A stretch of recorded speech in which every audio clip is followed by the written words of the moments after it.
Hey. How the heck are we? Howdy. Hey, everybody.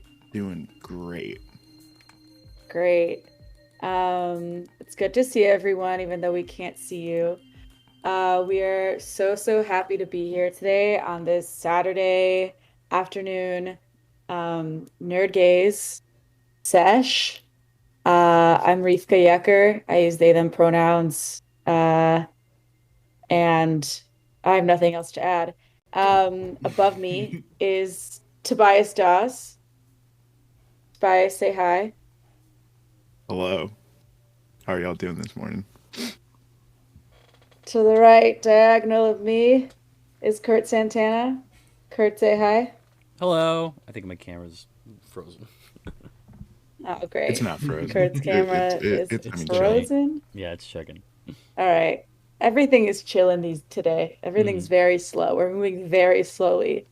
And then to my right is Vaughn Wright. Oh my God. Howdy. Mr. Vaughn, we Wright. still streaming?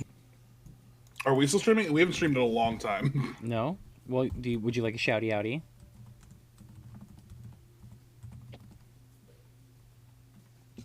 Oh, I think I lost your audio. Shouty outy. Wait, my audio cut? No, That's you're good. good. Yeah. That's good. Yeah, throw me a shout out. Do you want to be shouted out? Yeah. Go follow There you me go. on Twitch. I might show up one day. You were And playing you'll Resident Evil Village. Yeah. Amazing. Not to give any spoilers, but once like the mommy died, I kind of stopped. I had like no interest in playing the game anymore. Yeah, there we go. It's like this game has no appeal anymore to me. Fair point. But yes, welcome everybody in chat. Alan, Elise, Kai, Kitty. Who else we got here? Alan. I got to new viewers and old viewers alike. So today we're going to be talking a little bit about the new DC show Peacemaker, which is like a sequel sort of, or like a follow-up to Suicide Squad 2.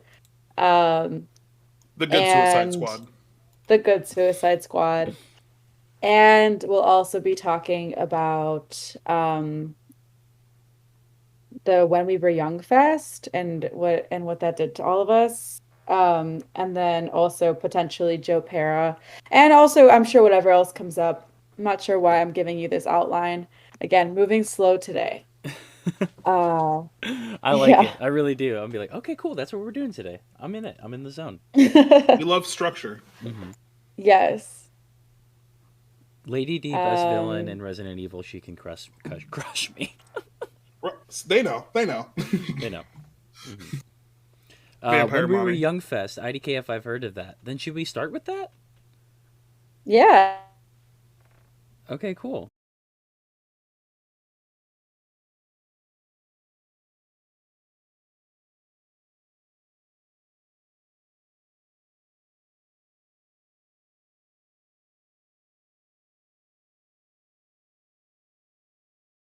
It's just a bunch of like sad millennials who are like, we used to be cool back in the day, and you guys used to be cool back in the day. You want to remember those feelings? Because they're gone.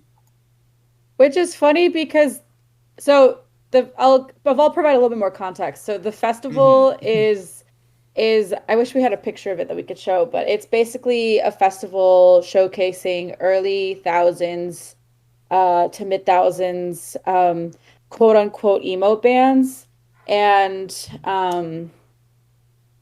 pop punk, metalcore. None of it is all like this is where it gets complicated because we're saying that it's a bunch of like emos, but not to get too like genre elitist, but it's not all emo music. Like it's all very it was like mainstream popularized like alternative music at the time. The top bands that would be playing that you might know if you don't know what I'm talking about would be like My Chemical Romance, Paramore, Bring Me the Horizon is one of the bands, A Day to Remember, It's big hot topic umbrella. Yes, Hmm. exactly. That is what it is. I'm Mhm. not gonna get into the nitty-gritty of what emo music is or the history of emo music, but unless we want to go there, but it's very much hot topic umbrella music. Yes, that is the perfect way to describe it. And I have shamelessly have seen many of the bands on that list.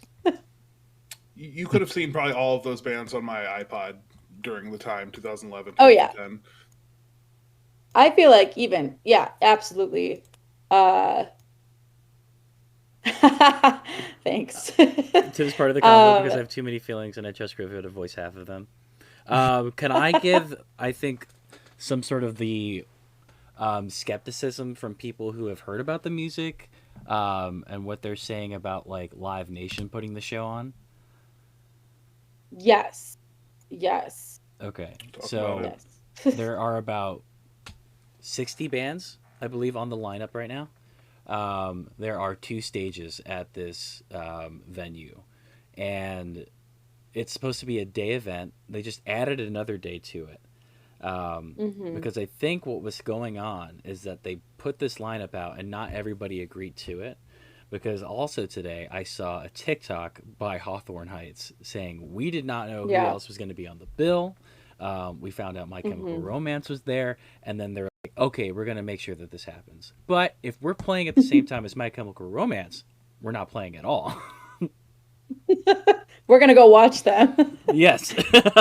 Yeah. So the non-refundable tickets, maybe. That's why. I mean, I was astounded by seeing that price. I think it was like $15 or $17 or something like that. Like just to like, Wait, was it to reserve your spot? it was like 19 something, but I think they also had payment methods. Like they had like you could pay in installments for the full 200 whatever something dollars. Oh, okay. I never saw that big ticket price, but $200 for Yeah. one day, and I think they just added a second day to it. So I don't know if prices are going to They go added up. a second day. Yeah, they added a second day, but they didn't like create they have the same show but for a second day. So I think then you can make a decision. Like it's not like the lineups have changed. It's not like they've moved everybody to different slots. Like they're just like, okay, the same exact thing on the second day. So it's kind of nuts. But I will say this. So I've been watching bands kind of like dissect this. Also the band I Set My Friends on Fire did a really funny thing where they basically tried to like hijack the website because they were like making a joke of like, why didn't you invite us to be part of this? Like we were definitely like in this camp, which is true. Hmm. And they're two like people of color and like the whole lineup is incredibly white. So like which makes Has sense at the anything time. changed? Right, exactly. And so I Set My Friends on Fire made this like whole like spiel basically. They're it's really funny actually, and they're just like this lineup, this is crazy, whatever. Um, but I also saw or Bud from Census Fail say that like he made this point and he was like, when have ticket sales ever been refundable? Right. And I was like, you're right. I was like, you're right. I don't think there's ever been a festival where I've bought a ticket and was like, I expect a refund if I can't go. You Right. know You what I just sell mean? the ticket to You someone you just else. sell the ticket, yeah. Yeah. Right, you just sell the ticket. So that's actually not that crazy. I don't know why we were all hung up on that. Um, the way that like a lot of the bands, like yeah, Hawthorne Heights, like they're like it's real. Census Fail, they're like it's real. Paramore is like it's real. You know, like it's not like it's a fake festival. It's just that it's put on by Live Nation, who also just did Astro World, and there has been uh in like there was death at Astroworld. I mean Hmm. like the way this is set up is potentially like literally dangerous. Uh I think just because it feels like such a big marketing ploy than Hmm. it does. It feels like we're being exploited. Like Oh, it doesn't feel absolutely. like it's a yeah. I, Your th- nostalgia is worth something. mhm. I think we could have gotten we can go into a discussion about like the dangers of like these production companies that are like buying up a lot of venues, because there are not a lot of venues that are independently owned anymore. Either they got signed up by like Jam Mail or Live Nation, these like companies that put on shows for you. In the same way that there's like restaurant groups, there's venue groups. So that's kind of like it not to be like a conspiracy theorist, but just like thinking about the people who like are in charge of what you listen to and what you watch, what what sort of entertainment you take into. It's like, I'm going to capitalize on those feelings that you had beforehand. I'm just going to give you this show, and then I'm not going to prepare for what's probably going to happen. Kurt, you were asked if you could turn your mic up a little bit. Oh, my mic, sure. It's funny because the kind of adrenaline I felt when it was announced, like, is some of the most I've felt in a year. Like, it was truly some of the best feelings ever. Like, and I just spiraled into like, oh my God. Actually, Vaughn and I found a photo of us like at separate times. We were probably like behind each other in line or something. I was like 15 and he was like 17 probably. And it's a picture of me with the Wonder Years, which is this pop punk band that I still very much love. And then Vaughn in like this, it's like the same exact picture, but it's just like us replacing each other in the picture. I'll have to put it somewhere.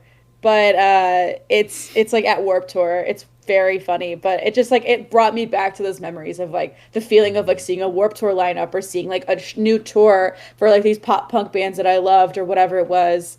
And it was like this feeling of just like, oh my God, this adrenaline of like, I'm gonna secure my tickets as fast as possible. I'm gonna go see this band. I'm gonna go see these shows. And yeah, I have seen most of these bands. Like, it's not like, I think some of them that I would like to see My Chemical Romance, but they are playing Riot Fest in September. I think we were breathing heavily because it's like all these bands in one place, and there's like this kind of giddiness to it, Like, oh my God. And the thing is, we are all older now, so it's not like it's a bunch of 14-year-olds going to this show. You know what I mean? And it's like they're in their 30s and 40s, we're in our 20s and 30s, like mid-20s and early 30s, like. What sort of event can offer that sort of like same sort of excitement? It's like we were all very much into these bands, and like when you saw an event like this, the first thing you thought of was like, how am I going to convince my parents to let me go and buy tickets for me? Give me the $40 for Warped Tour. Yeah. Warped Tour as a concept is actually kind of insane to me, because if you think about it, they just were like, 14-year-olds, go. Just do whatever you want all day long, no supervision, just whatever. And we all survived somehow. The pandemic has absolutely taken me back to like I literally, my nostalgia is, I mean, Kurt knows anytime he's like got into my car, I'm blasting like fucking like pop punk from the mid-thousands. Like, well, there was a time I came in the car and Lifehouse was playing, and I was like, okay, I'm here for this. That was like it was a playlist that was like rom-com songs or some shit, like I don't even know. And I was immediately like, yo, can I cue up a song? And you were very anti-Adele, and then I was like, no, Oh, check out this new Adele. She's been through some shit. Oh yeah. And then you were like, she's older now. She's older now. Yeah, it was very good. It was very good. It was very good. Yeah. Rivka, can we talk about the same sensation when the Wonder Years released their tour dates earlier this year? Yes. And how nostalgic driven that was. Yeah, the Wonder Years so they're having a tour for two of like their most, I think, like the albums that kind of got them to where they are. They're kind of a huge pop punk band in the 2010 tens genre of pop punk. So they have these two albums. They're playing The Upsides and Suburbia, I've Given You All, and Now I'm Nothing. So these are like for the pop punk nerds who are like suburban pop punk freaks. And like I think Vaughn and I mean I went to like every single Wonder Years show through high school. So I was like at every release show, at every, like they did 4 shows in 24 hours once, and Chicago was a 10 a.m. slot, and I went to that show. Um, yeah. I can, So if we don't mind me getting sad, I can talk about why the Wonder Years is so fundamentally important to me. yes, yes. So in high school, I had a buddy who was diagnosed with cancer, and he was a big Wonder Years guy, and unfortunately, he's passed away since then. But whenever he would go to see the Wonder Years, Soupy, the lead singer of the Wonder Years, would always make sure that he could come sit side stage with him because he was weaker and stuff. So I don't know, like it's just like that's such a cool thing to me, like that he would care every time and recognize this person and make sure that they were taken care of every time they came to the shows. So I gotta That's go see him incredible. gotta go dap up Soupy one more time. I remember that actually. I remember seeing that, and I think that will be such a beautiful homage and probably so emotional for you. And I know that you're going for 2 days. Yeah, I got both. I was like, I So, have to be here the entire time we can be there. yeah. So if anyone wants to Yeah, go, let's go. I'll be there. I'll be there on a Friday. I'll quarantine for 10 days after. I'm like I have to go. I have to go. Um yeah, if you don't like understand something I have always kind of like uh okay, if you're like a big fan, so like there are people who are weebs, right? There are people who go to conventions and are like huge nerds for that, right? There are people who will go to like Twilight. Remember Twilight, like the fucking book comes out and you have 12-year-olds standing in line at 12 a.m. Or the waiting for the movies. book, Hmm. or the movies, right? Like you got those people. This is like that version, but for like subculture alternative genres. And so like my life was going to shows. I had a job just so I could buy records, comics, and tickets to shows. And like that's what I was doing because I hated being in high school so much that I was like I was in I was in the south suburbs, in the north suburbs, in the city, like anywhere I could go to like go see a show I was at. And so it's such like a specific feeling. That's why I think this festival was even more intense for me because I was like, wow, this brought up so many feelings of what it's like to like see a lineup that just like makes you feel like life is worth living for a little longer. Like Mm. that's truly what it is. And also a lot of these bands are like sappy, sad, like emo. Like they're it's embarrassing. I don't think this makes me cool at all. I want to be clear about that. Hmm. I don't Hmm. think this is a cool thing. I think this is a very like nerdy thing. And I think anybody, and here's the thing, anybody who thinks it's cool probably only listen to the top songs of these bands. Because if you actually listen to the full records, you would know none of this is cool. I like that. Unfortunate. That's what I tried telling people about like Bonnaroo because that was a very nerdy shit kind of thing to do because a lot of them most of the time it'd be jam bands. That's what it was from Sure. like 2010 for the first like 4 years I was going, and I went 8 years, and then you would get more and more like independent artists around there. So it was interesting um, going to those things. Um, and just trying to look good in like sweltering heat. Because like here's what I'm thinking. I'm thinking about when we were young festival is what time of the year is it going to be? Oh, It's I I have no think idea. October. I think it's In September, Vegas? October, October in Vegas. Yeah. Oh, okay. Yeah, I was wondering whether or not it was going to be like in the dead of summer in Vegas, and everyone's going to be wearing black, and just like everyone, there's better be Well, some that hydration stations and shit. well But I'm that was yeah, Warp Tour. yeah. Yeah. That was Warp Tour. Like literally, like Skinny jeans, black I tees. people looked stupid. Like people looked. You go to. I told you, Kurt, when we went to C2E2, the convention. I was like, oh, like this is my first time being around this many nerds, you know. And then I was like, wait, I used to go to Warp Tour. like, Hmm. like that's worse. like, like, I was like, what am I talking about? Like, yeah, you had like the scene boys, you had full makeup, you had you had this straightened hair that would it was chaos. It was the best thing ever. I remember my brother, okay, trigger warning for vomit, but I remember my brother, we were usually what would happen is I would go with my brother and friends, but I would split up from them because I'm me and I needed to go see the bands I wanted to see and I didn't really care about like sticking together. I was like, let's meet here at the end, right?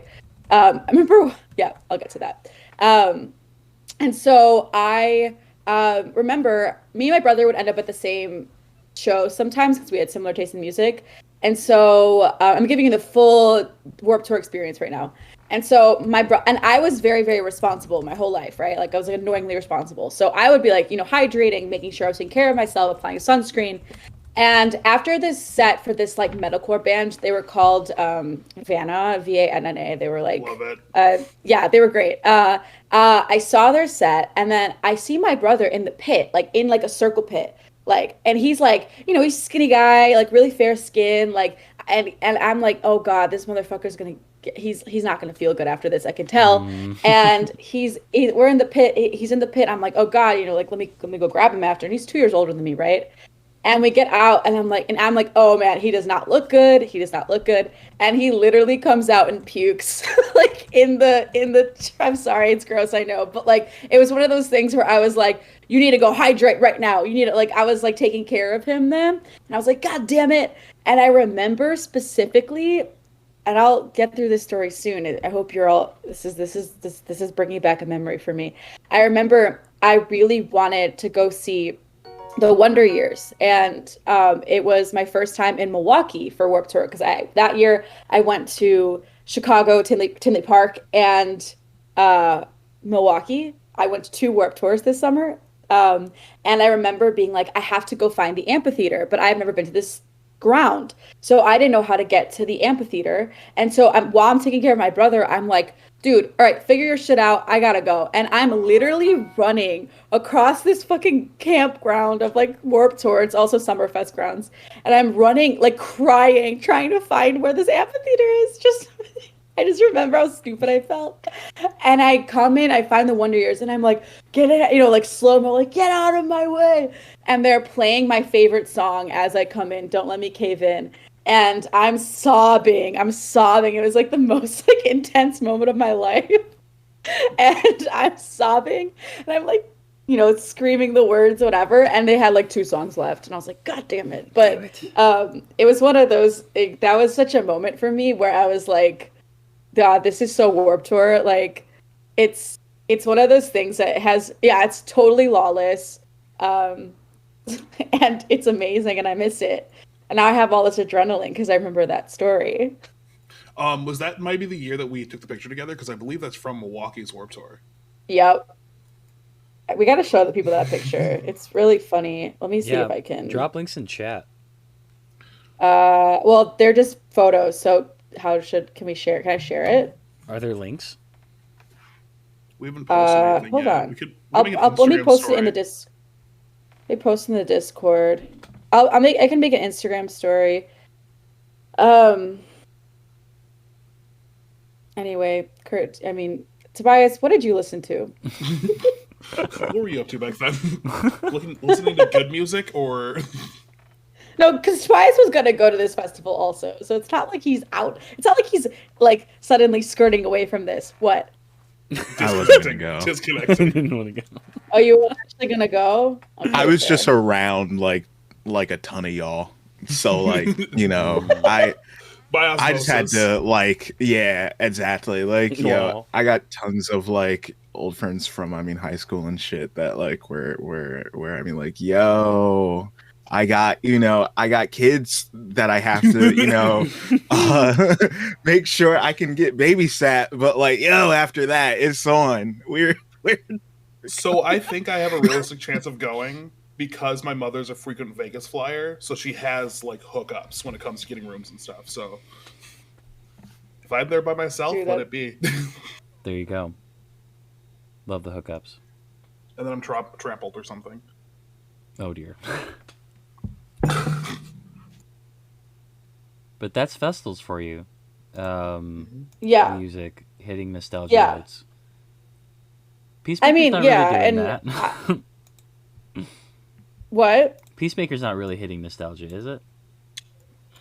Oh no, it's not nostalgia It's at a all, new. but it It's a is. new feeling. It's brand new a feeling. good new feeling. It's yeah, definitely. Um, yeah, but the funniest thing about this festival is Bright Eyes is playing and Car Seat Headlights. Yes. They're like, let's get a little indie rock or indie sad boy What's weird though is shit. the band Knocked Loose is playing, and they're not old. That's like a fairly new band. Yeah, some of the new ones are some of them like Meet Me at the Altar, I think the Oh, I love Lindas. them. Yeah, I think that's them trying to be inclusive.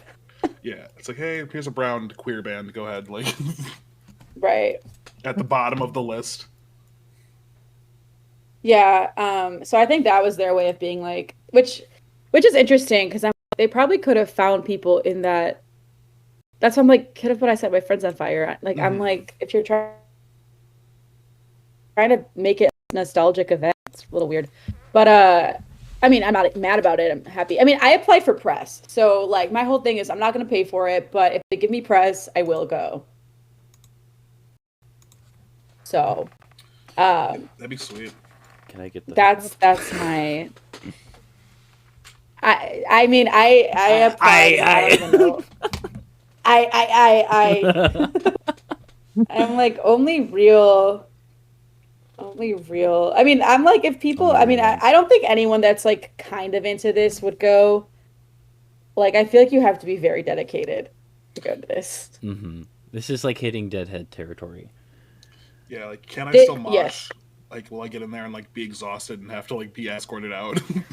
Literally, that's the thing though, is like, okay, so when I was at Pitchfork this summer, I had not gone to a festival in like 2 years, right? Or like, and I, like, as all you all can figure out, I'm obsessed with live music, and I went to Pitchfork and I saw one of my favorite bands, Hop Along, and I like was really in like I was jumping around with all these like straight bros who love Hop Along. I don't really know what the correlation is. It's kind of surprising, but it doesn't matter. So like it's me and them, and I'm like, you know, like having a great time, right? And I was nervous because I was like, it's obviously still COVID. I was like, I don't know, you know, I'm kind of nervous about this, but we're outside and we're in a better period right now. Like over the summer, we all thought like because we were vaccinated, everything would be fine, right?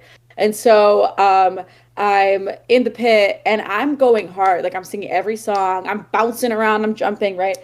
I literally thought I was going to throw up after, like, sorry, I keep bringing up throw up, but I was so exhausted. And, like, I have not done that in, like, it was like a full exercise. So I can't imagine going to a thing that's like Warped Tour. I would literally die. Like, that's why you have this, and also everyone's old. Like, even the people performing, they're all old. And so, like, everyone's, like, just going to be more exhausted. It's not like you're 14 and you're, like, you know, able to just jump up into the crowd and crowd surf. Right. Although I don't know, people who, yeah. 14-year-olds can take heat exhaustion better than my almost 30 self can. Yeah. No one could pay me enough money during COVID to be picking up passed out bodies being crowd surfed to me. No, it's just like, that's not my passion. I would do it. You would do it? You would do it. For the nostalgia. For the nostalgia. Yeah, if I work this stage, I can see the rest of the fest for free. It's a volunteer Well, program. that's the thing is like Morgan, my co-founder and hooligan, and the person, my magazine, for the press I applied for. She was like, "Well, if we go and we get press, then we can just like chill and watch the shit show from afar." And I'm like, Morgan, do you know? Well, do you know there? Yeah, like I don't just watch bands from outside. And I used to promise myself that because I'm at a point in my life where I know a lot of people in bands and like bigger bands, and I'm not going to talk about that. Thank you. But like, you know, I run a fucking art magazine. Like I know people, right? Whatever, it doesn't matter. But the point is that I promised to myself when I was younger, I was like, even if I like even if a band asks me to watch side stage or something, I'm still gonna be one of those people who's going to be front row and like lose my mind for a band, even if I know the band. And I've like tried because I tried to let go of that cool guy thing, and I'm like, I don't even care. I'm gonna go be as much of a front row nerd, FRN, as I can be, because that's who I am. Anyway, speaking of being who you are, Peacemaker is a Wow. Amazing Oh my transition. God. So I'm someone good at tries to. transition. That puts mine to shame. Oh The one I my was like, "Oh, is it God. I about know. nostalgia?" That was so fucking I know. good. I know. Wow, I'm so impressed. Go ahead. Well, so Fucking Christ. Tobias, have you seen any of it? How much can we say? You can say whatever the hell you want. I mean, Okay. I'm not even gonna watch all of it regardless. I only watched episode Okay. 1 last night, and then I slept all this morning. Well, let's So start there. Good. How about you recap what were you happened in into episode it? 1? If you want. nah, It- you guys can go for it. It was a great catch. Let's have Vaughn. Let's have Vaughn. Me? Vaughn, how about no, Kurt, how about you? Okay, cool. I'm talking too much, so somebody I'll else. commentate on episode 1. I want to talk about episode 4 for sure. Well, wait. How about Okay, I start alright. and then Vaughn interrupts? Okay, sure. I'll do Okay, that. cool. Okay. Right. So I'll make episode 1. one thing about me. Let's- I'll make commentary. So, Peacemaker. You don't really need to know anything other than the fact that he was part of Suicide Squad, the newest one, which was a mission where he had to go against one of the main characters in that film.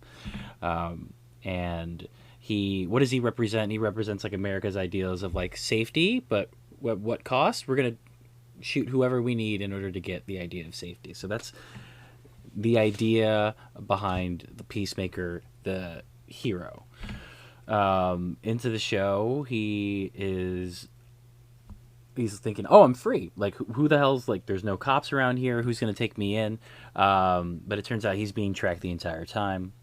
If you work for Amanda Waller, chances are you probably have a tracking unit or a piece of bomb inside your head.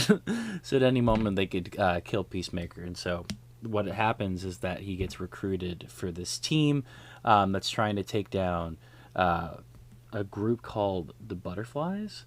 It seems like butterflies are like every fucking where. It's like butterflies in Last of Us, butterflies and something else. I think it was like Falcon and the Winter Soldier or something like that. And so that's the mission that John Cena's Peacemakers recruited a part of. What am I missing? His whole thing is that he will kill anybody. He will kill men, women, and children for the sake of peace. Mm-hmm. So the whole point of him as a character is that it's totally ironic. And the show actually, if you watched Suicide Squad 2, you would have seen him pull some really shithead moves, and you would have not liked him, really. Like, you probably would have disliked his character. There's a part where they kind of clear out a gang of, like, freedom fighters in, like, some Central American country, and it's, like, clearly these are the good guys, and he just does it without any remorse. It's just like, but it's protecting America's freedoms, so these are the villains that you're presented with. Mm-hmm. Yeah, so you in Suicide Squad 2, when I found out that this show was happening, I was like, why the fuck would they make a show about this guy? And then when I started watching it, I was shocked. I was like, whoa, this is interesting. Because the character, John Cena's character, so his dad is like this white supremacist fucker, right? Like, he sucks. He's like a shitty guy. And John Cena, his character, Peacemaker, his whole thing is actually way more complex than we thought. So we're kind of like learning that his morals are actually more nuanced than the way Suicide Squad portrayed him. Mm-hmm. And there's a lot of conversation about the show is what justifies murder, what justifies good, what justifies bad, how do we say good or bad? Like, it's a lot of these really morally ambiguous things that I think something like The Boys tries to do, that I don't like the way they do it, but I think Peacemaker does a really good job of doing it in a way that is pretty funny, and it's not as like harsh or uh it doesn't feel as empty as like The Boys Yeah. made me feel. It presents the character in a way that's like, oh, he believes he is like doing the right thing. Like he truly believes he's protecting somebody and like defending the good of the world.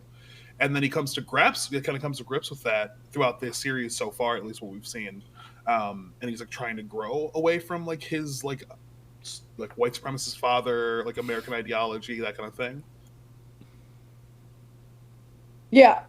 So that's also the interesting thing is you're getting this perspective of someone who is coming from extreme right-winged America, but he himself isn't a white supremacist in the same way his father is. And so it's interesting because like like throughout the show they'll be like, oh, this guy's a shithead, or like, oh, this guy sucks, or like, oh, he's a sexist fucking idiot, which is funny because actually the moments where Peacemaker's trying to be sexist, it actually feels pretty forced.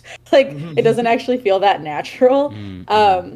But it's funny because this is the first. I mean, usually I'm like, okay, I don't really care if the main character is this like white extremist dude, but I actually think it's interesting. Not extremist, but like he comes from white extremism.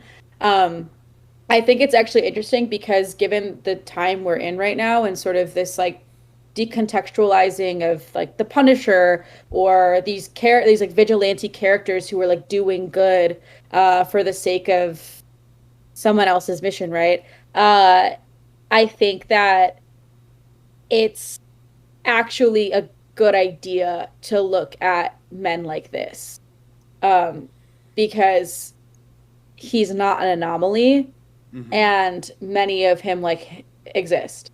So yeah. It gets us in the train of talking about forgiveness and like how we have to approach people who aren't all the way there yet because of situations they're coming from before, right? They've never known anything better, and they don't, in their hearts, don't really care, don't have opinions on it, or don't feel any type of way about it. But I feel this way because they've just been told their entire lives to feel that way. And that's why we have to work with like outreach and stuff. Because we learn in season 4 that his dad, Vaughn, if you want to talk about, episode 4, sorry. If you want to talk about episode 4. Yeah, so in episode 4, you come to learn that his father is this villain named White Dragon, which I've never heard of in comic book years. I actually didn't really know who Peacemaker was either. I know that he was like kind of like on the Flash's rogue gallery at one point. He faced off with Dr. Manhattan. But anyway, you learn that he's like this huge like white supremacist, and like even in prison he controls like the white supremacist gang. And that, when they show that, is very uncomfortable, but it's very real. And it's like, this is how things work in like white supremacy and things like that. So what point was I trying to make here? But yeah, so you like his relationship to him. Yeah, so he like loves his dad. He wants all this approval from his father, who is this shithead, like this awful human being. And he like is kind of coming to terms with like that maybe he shouldn't have to, and like the characters around him are like, you don't need him, like you don't, like he's bad for who you are, and I see that there is a good person inside of you. And like the black queer woman of the show, she like really like emphasizes like you are a good person, it's just the things that you're attached to are horrible and you need to let them go to like move forward. Yeah, and she's actually an interesting character. So Leota, who's played by Danielle Brooks, who is in Orange is the New Black, you know who she is. She's awesome. So she plays actually Amanda Waller's daughter. So the person who is sort of in charge of the Suicide Squad, who's like been portrayed as like a really inhumane like killer or like controller of murder for the American government or the Black Ops. She's like Cloak and Shadow. Yeah, so her daughter is on this team now, but her daughter's like, wait, I've never killed anybody, and I actually don't really know what's going on. Like, we don't know why she's on the team yet. We don't know much about a lot of the people on the team. So that's kind of the interesting thing about the show too, is that you sort of like, you don't really trust anyone because there's not like a camaraderie like amongst them. It's like they're just on this mission and they have to do this thing. And John Cena's character Peacemaker keeps asking like, what is a butterfly? What is a butterfly? Why do I have to kill these things? why do I have to kill these people? And like, he was told to kill this family of butterflies, and he like couldn't do it, and because they were children, and he's like, I can't do it, I can't do it. And he's like, if I don't know why I'm doing this, then I can't actually pull the trigger. And it's this really like morally complex thing of like, yeah, but you went out and killed a bunch of people for America. Like, as long as you have a justification, you can kill people. So, yeah, it plays with that, like, which I'm actually enjoying. I think DC's obviously doing this significantly more than Marvel has. But DC is exploring this sort of like gray area of, because before superheroes, you're like, they'll never kill. Batman can never kill anybody, or like, Daredevil doesn't kill, Marvel, but like, no one kills. And that's sort of this interesting, like, now people are like, nah, let's explore this, like, what happens if you do justify killing?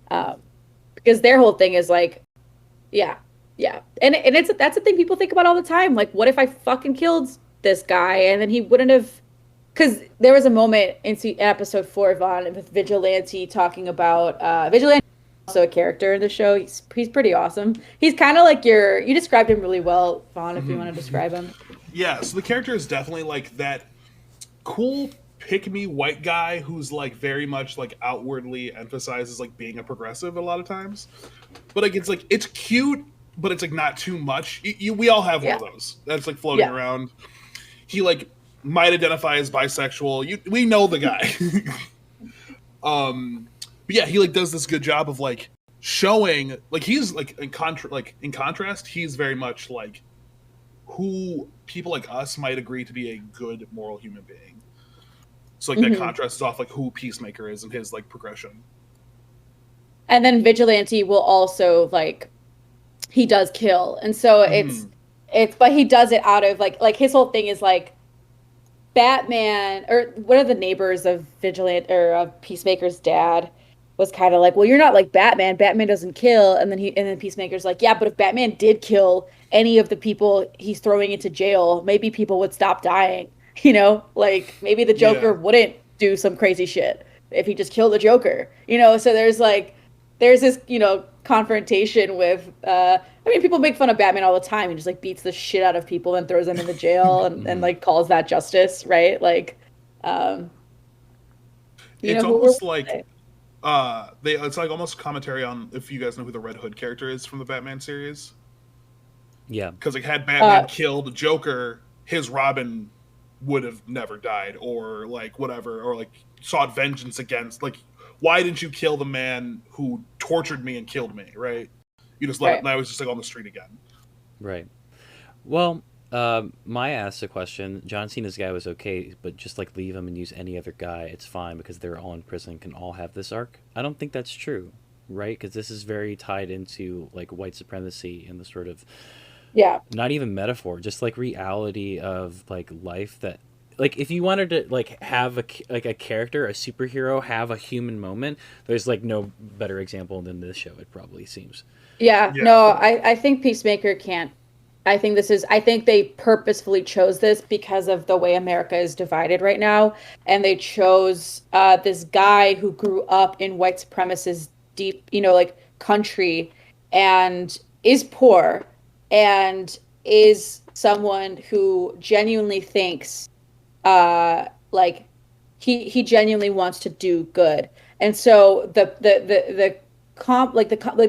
makes him so complicated is that he creates this sort of blurriness between left and right, and not in a way that's centrist either, because it's not that. It's not like it's centrist. He's not trying to find middle ground. He's like just in the middle ground because of his like the way he's been brought up.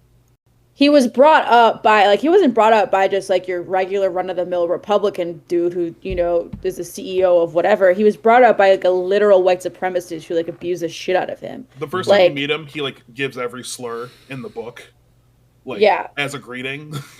Yeah. he said it all, and he's terrifying, and also the hardest part about it is that Peacemaker just wants his love, so it's also that like complicated, but like but he's my dad, and like Leota, who's played by Danielle Brooks, is like, but your dad's terrible, and he's like, yeah, but he's still family, like what am I supposed to do? And it's like this really complex moment of like what you do with your parent who's an abuser, and not just an abuser of you, but like an abuser of like many. Which I think there's also interesting parallel between that and Amanda Waller too, which I think For that sure. is They're like complicated. definitely a contrast to Yeah. each other. I never thought about that, but true. I just thought of it.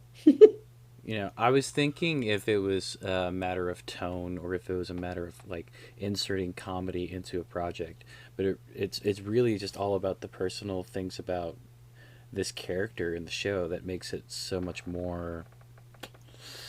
What's the word? It's not didactic. It's not like really teaching anything, but it's like more of like serving as a mirror.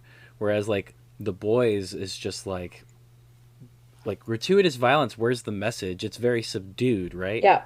Because Tobias, there's some messages in season 2 that I think you were mentioning when we were doing our watch about portrayals of of like queer media and stuff like that.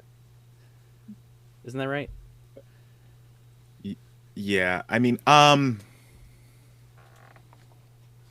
doesn't it like also point fun at like girls rock type shit of Oh yeah, and the dynamo yeah, of like it, selling feminism. That one scene in Avengers and shit. yeah, and I mean, I think The Boys has a couple of like really good scenes that highlight shit like that.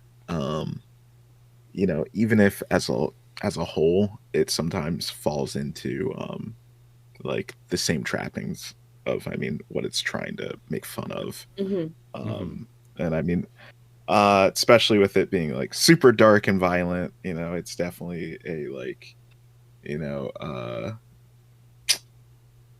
what's the word? Like sometimes like a gross out fest.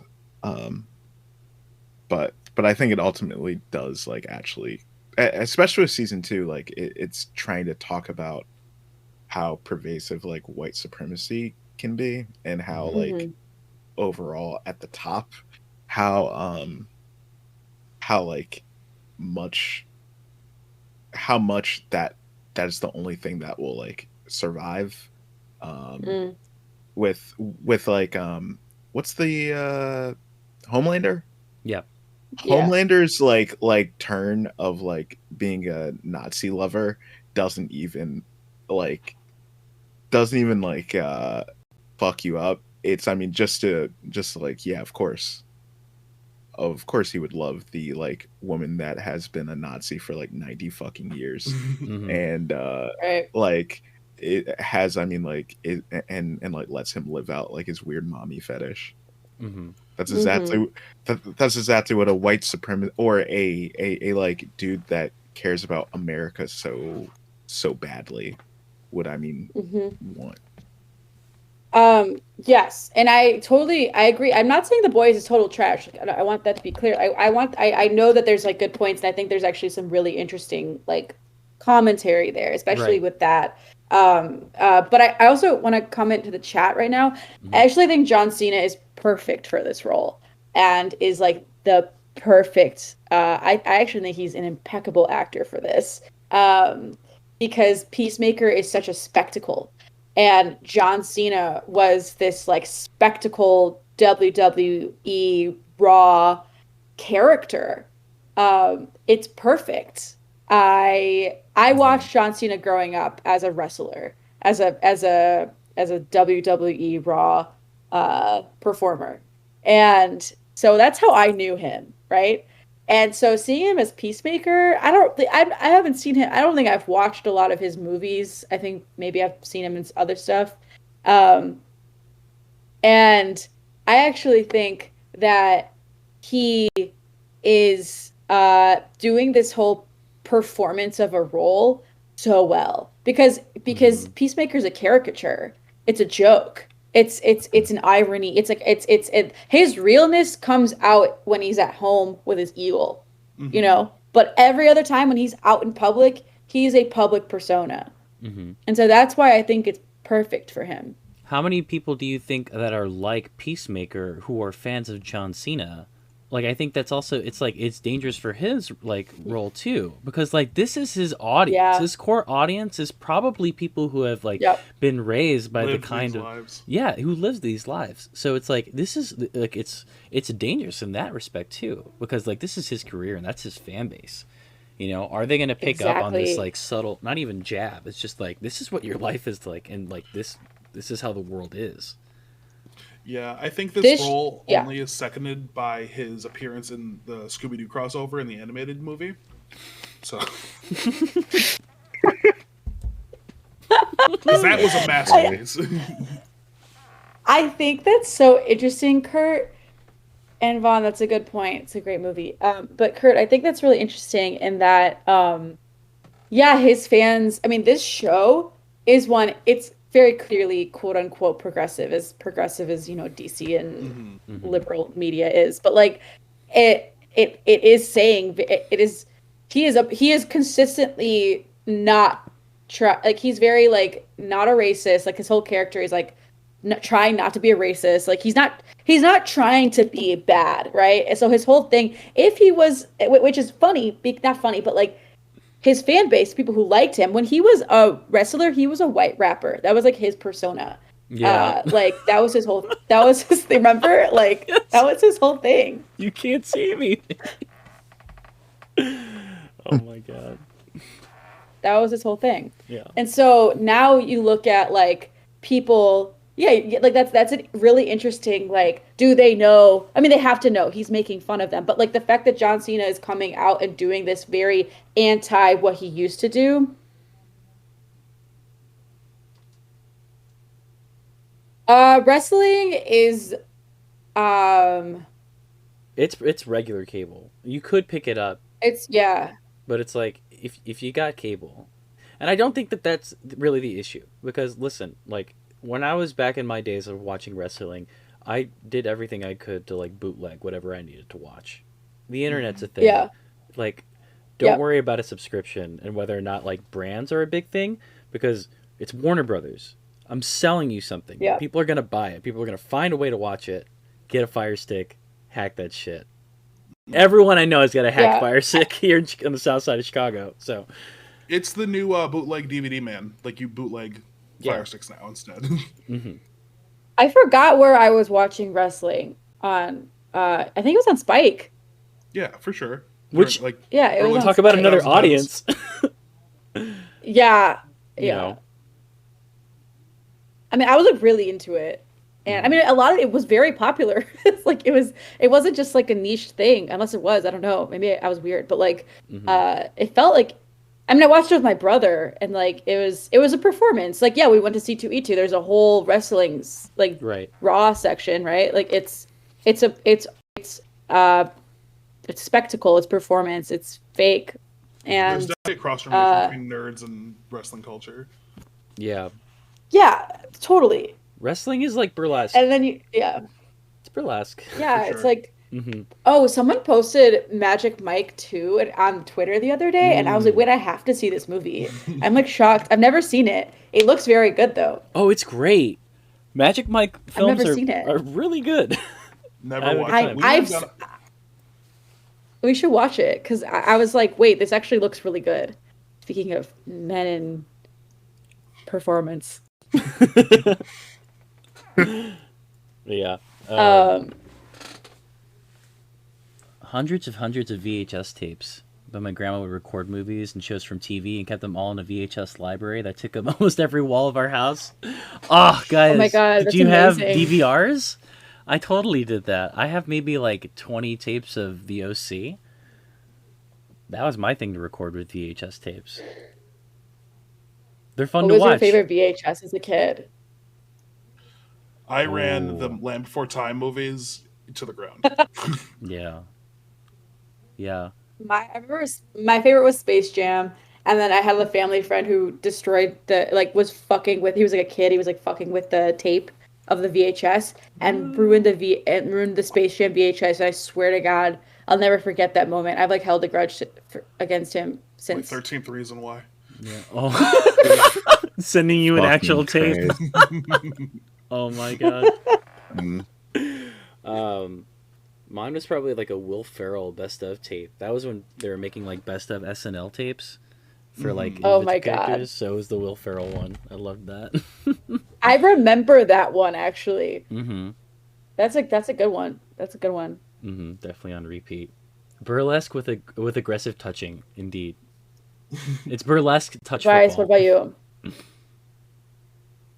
I watch Blade 2 a lot. Dude, Ooh. My parents just let Yeah. me watch. that Blade was our 2, Black like Panther back before to we had a back. Black Panther. Dog, let me tell you, I'm talking about Blade for a second. I still don't even need. I mean, Black Panther. I mean, good for everybody else involved. But like, Blade 2 was all I mean that I needed.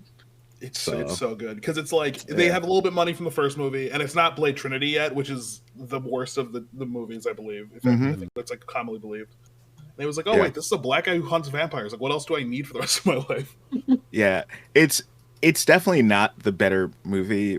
Like, it's not a better movie than one, but I like it a lot more than one. Just because it gets just so fucking goofy. Yeah, it's ridiculous. Yeah, and plus it's 90s Del Toro before he actually like has a handle on fucking anything, so he's wanting to try everything. Beautiful. Incredible. We should do a Blade 2 screening actually. Oh, It'd I be love fun. that. Oh, that'd be great. It's happening. Also, in the Discord. LimeWire, yes, I was Mhm. heavily on LimeWire as we all were, and I remember getting like a song that I wanted, and then it being like the introduction of the song would be like some like it'd be a live, it ended up being like a live song at a concert, and it's like the guy like talking for the first like 5 minutes, and then it's like the song, and like that would be the recording I had of the song, because it was the only way I could get the song through Yeah. LimeWire, or like full albums. Yeah. Yeah, most of my free time, I would say maybe like a good 2 weeks of time was spent just like renaming all the songs that have the wrong artists. So I think the funniest one is, that song that goes, there she goes again. Yeah. Smashing Pumpkins. They said it was the Smashing Pumpkins. Fucking crazy. or like Fall Out Boy. The Academy is. That's what it is now. You just gotta change. That's the band. Yeah, how do you get rid of copyright? Just like change the band name. Wait, that's so funny. Mm-hmm. Oh my God. I think I still have like an iTunes library. I'm so surprised because some of them still are on the iTunes like cloud. Some of the things I used to upload from LimeWire. So I still have to go in and change some of the songs on there, which is really funny. Did you spend a lot of time also getting album artwork? Because that was a big thing for me. Oh yes. Importing that into That's iTunes huge. so Yeah. it looked good Same. on the iPad. On the iPod. Same. Yeah, exactly. I hated Yes. when it was just a blank screen. Mm-hmm. So I would be like Google searching. From under the cork nut. I Under downloaded the Sandstorm cork off Napster, and it took like 4 hours for a 7-minute song on AOL dial-up. That's the funniest thing I've Hilarious. ever heard. Yo, Shane, you Sandstorm. need to tweet that, like without context. That's just the Yeah, funniest that's a thing good I've tweet. ever That's a read. good tweet. That's a good tweet. By Darude. Remember DDR? Oh yeah. Remember Sandstorm on DDR? Yeah. Mine was always Butterfly on DDR2. Butterfly. What's that song? I am your little butterfly. Fly Oh, with okay. the- Just in the theater.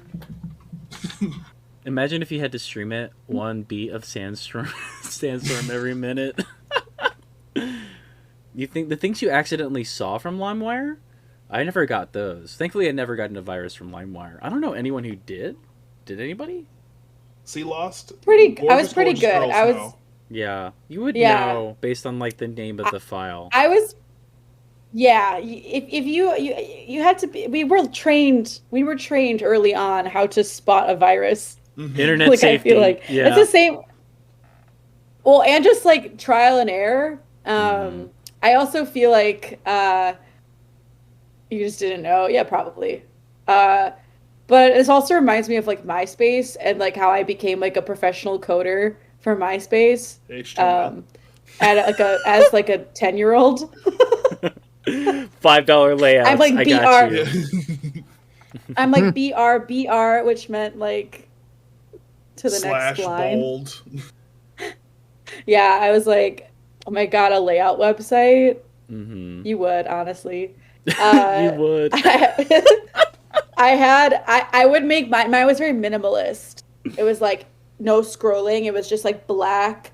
And then I had my song, and then I had like some cool stuff. Like I was really cool, right? Like I tried, not really. I was literally like in 5th grade. What was everyone's like? Okay, what's like your most iconic MySpace song that you had that like just stands out to you? Wow. Too embarrassing. Mine is "Don't No One Puts Baby in a Corner" by Fall Out Boy, and that song still sounds weird to my brain whenever I hear it. Like it's different than the rest of the songs. It's one of my favorite songs on that album. Mine's "Drive" by Incubus. Oh my God! I just realized I maybe never set up music on my MySpace, or I can't fucking remember what it was. What? You need the single song, the profile song is so important. Like I shit you not, I cannot remember. I mean, it was probably some I don't know, bro. Like it could have been so much during that time. It was probably some fucking Eminem or something. Who the fuck knows? Like because it's like either Eminem or it's like Maroon 5. So like let's. Oh, we were definitely one or the other. We were the same type of black kid growing up, like not knowing where we're supposed to be, but like. and I mean like because I know MySpace wasn't before I got really deep into like Radiohead and shit, so I wouldn't be trying to posture. Mm-hmm. So you probably wouldn't have. Yeah. And I mean, it was by like 6th grade, 7th grade that I finally got into like Radiohead, and by that time, I think Facebook was on. So yeah, yeah. My song I had like "You Gotta Go Far, Kid" by The Offspring, and yes, "Show Me How to Lie, You're Getting Better All the Time." And then I also had this really embarrassing song. That was like, "Baby, Keep My Heart Beat, Beat, Beat, Beat, Beating." It was by this like band called like Stereo something. Literally the most embarrassing. That was like scene era for me. But I didn't look scene. I looked like just like a normal kid, right? Like I didn't like, my mom wouldn't let me do anything to my hair. So I just like had the scene spirit, but I wasn't scene. Also, it wasn't showing up in your long sleeve tees underneath the the collar shirts. Oh, I actually did have. I had the thumb. I dressed at Delia's, and I had like a long sleeve shirt with a bunch of random animals on it, and I had the little thumb. So maybe I was kind of seen. We all were. We've seen yeah. If I could do something with my hair, I would have probably like teased it and like probably tried to dye it blue or something like the way I have it now. I'm my own scene self now. I couldn't participate because of the texture of my hair, so I was always like trying to straighten it and like do something and like just killing my hair to achieve this we can get into it, like this idea of like this white idea, right? Like I was always like trying to move away from blackness into this whiteness to be seen. Yeah. Yeah. Same thing for me. Yeah. I remember. But I liked rock music haircut. and nerd stuff. Mm-hmm. I can definitely see Kurt with a little scene situation. Yeah, I think I have some like photo booths from like 2008. Oh, remember when iPads came out? The photo booth. Yeah. Getting in a photo booth picture. Going to the Apple store, taking photo booth pictures. Yes. Oh, favorite pastime. Love that. Everyone has like those like 3 albums on Facebook of like photo booth at this Apple store. I've had to private it. I'm like, look at me. Speaking of Morgan, we have a few of those from the Chicago Apple store. From like 2013, I think. Oh, I love that. Oh my god. We need a stream from the Apple store. Yeah, I don't think they'd let you now. It's like, No, but oh yeah, Neopets. Obviously, I was on Neopets. Like, obviously, RuneScape for me at the time. I was Neopetting. I was Habbo Hoteling, which is the simulation game where I was a little weirdo. First time. Yeah. Baby It's True by Hello Goodbye. That's a good profile song. Yeah, that is good. I also had Night Before Christmas by Wait, Korn, I think, a lot as my profile song. What? okay. That's cool. That's cool of you. That's cool of you. Mm-hmm. I definitely, yeah. I was on Habbo Hotel. Oh my God. Oh, wow. That shit, like, I think I've told you all this story before. Maybe I haven't. Okay, I'll tell you this story because it's funny. So when I was 12, I was addicted to this game, right? Habbo Hotel. Mm-hmm. And I would ask my babushka, my grandma, for $5 every month to have like the premium membership or whatever, where I like got better clothes or something in the game. And and it was funny because I was so obsessed with like minimalism, I actually just looked like more basic than I would, but I was like I had to pay to look like simple, right? And so like because I was cool, right? I hung out in the hallway. Like that's where I hung out in the hallway. That's what I was doing in this game. Anyway, so I played this game every day of my life. Like I would go to after school, I would come home, I would play this game. I would literally not go out on the weekends. And yes, you could have full-time jobs in gambling. Yeah, I literally ran like games like called Furniture, Falling Fernie, and Costume Change. And these were games that I you could have a room and you like had people play these games in your room. Anyway, it was really fun. Whatever. I don't even know how to explain it. It's very weird. Anyway, I was graduating 8th grade, right? And I had these friends on there that I would chat with on MSN. Okay, I also used a picture of my friend's older sister at the time and said I was 16 and then my name was Jess. Oh no. Wow. And identity so theft isn't a joke, Rivka. I thought the government was gonna call my house literally every day. I was terrified. Bro. And so I literally was like, they're gonna fucking find out. And so I was constantly like scared, right? But I was like, I have to play this game. I'm addicted to this game, right? And I'm like, okay, I'm going to high school next year. I have to let go of this. I have to let go of this behavior of mine. And so I was having like full ass, like, I was literally skipping out on like hangouts with friends. Like I was like, my parents are going out of town. I'm staying here and playing this game all weekend, right?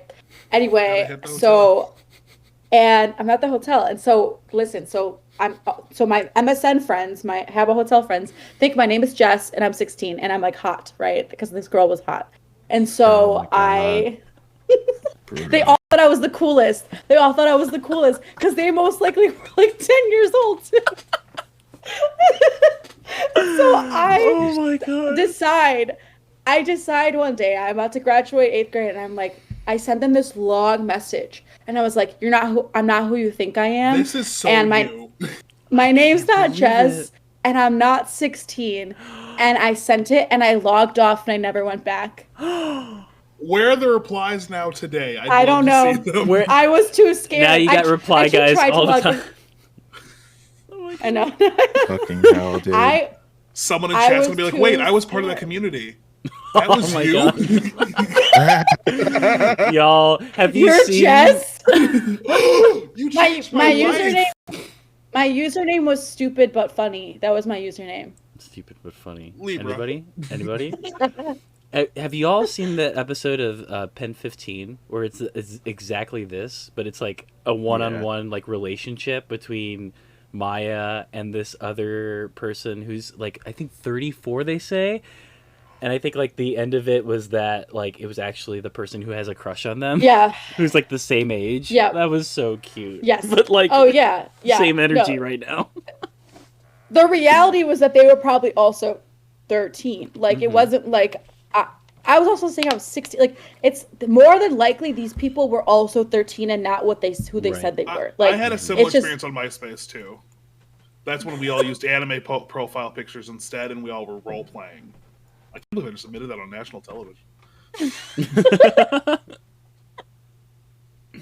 Oh my God. Well, yeah, online game dating scene, like IMVU. Oh yeah, And you would emote and like be hanging upside down or like sitting down or like the devil horns, having the sex. wings. Yeah, having 12, virtual 13. sex. Should we be admitting this? No, God. I'm embarrassed.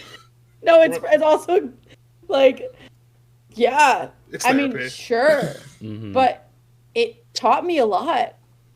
It really did teach us how to navigate the internet, which is an interesting point because like now we have our parents who are joining the internet and they can't filter things that we've like learned for years how to like deal with and filter and like what's real, what's not, and now they're just like taking in everything and it's like forming these weird opinions. This is like a real thing.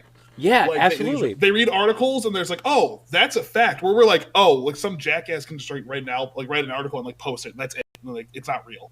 Yeah, none of our parents took any of these computer literacy classes that we.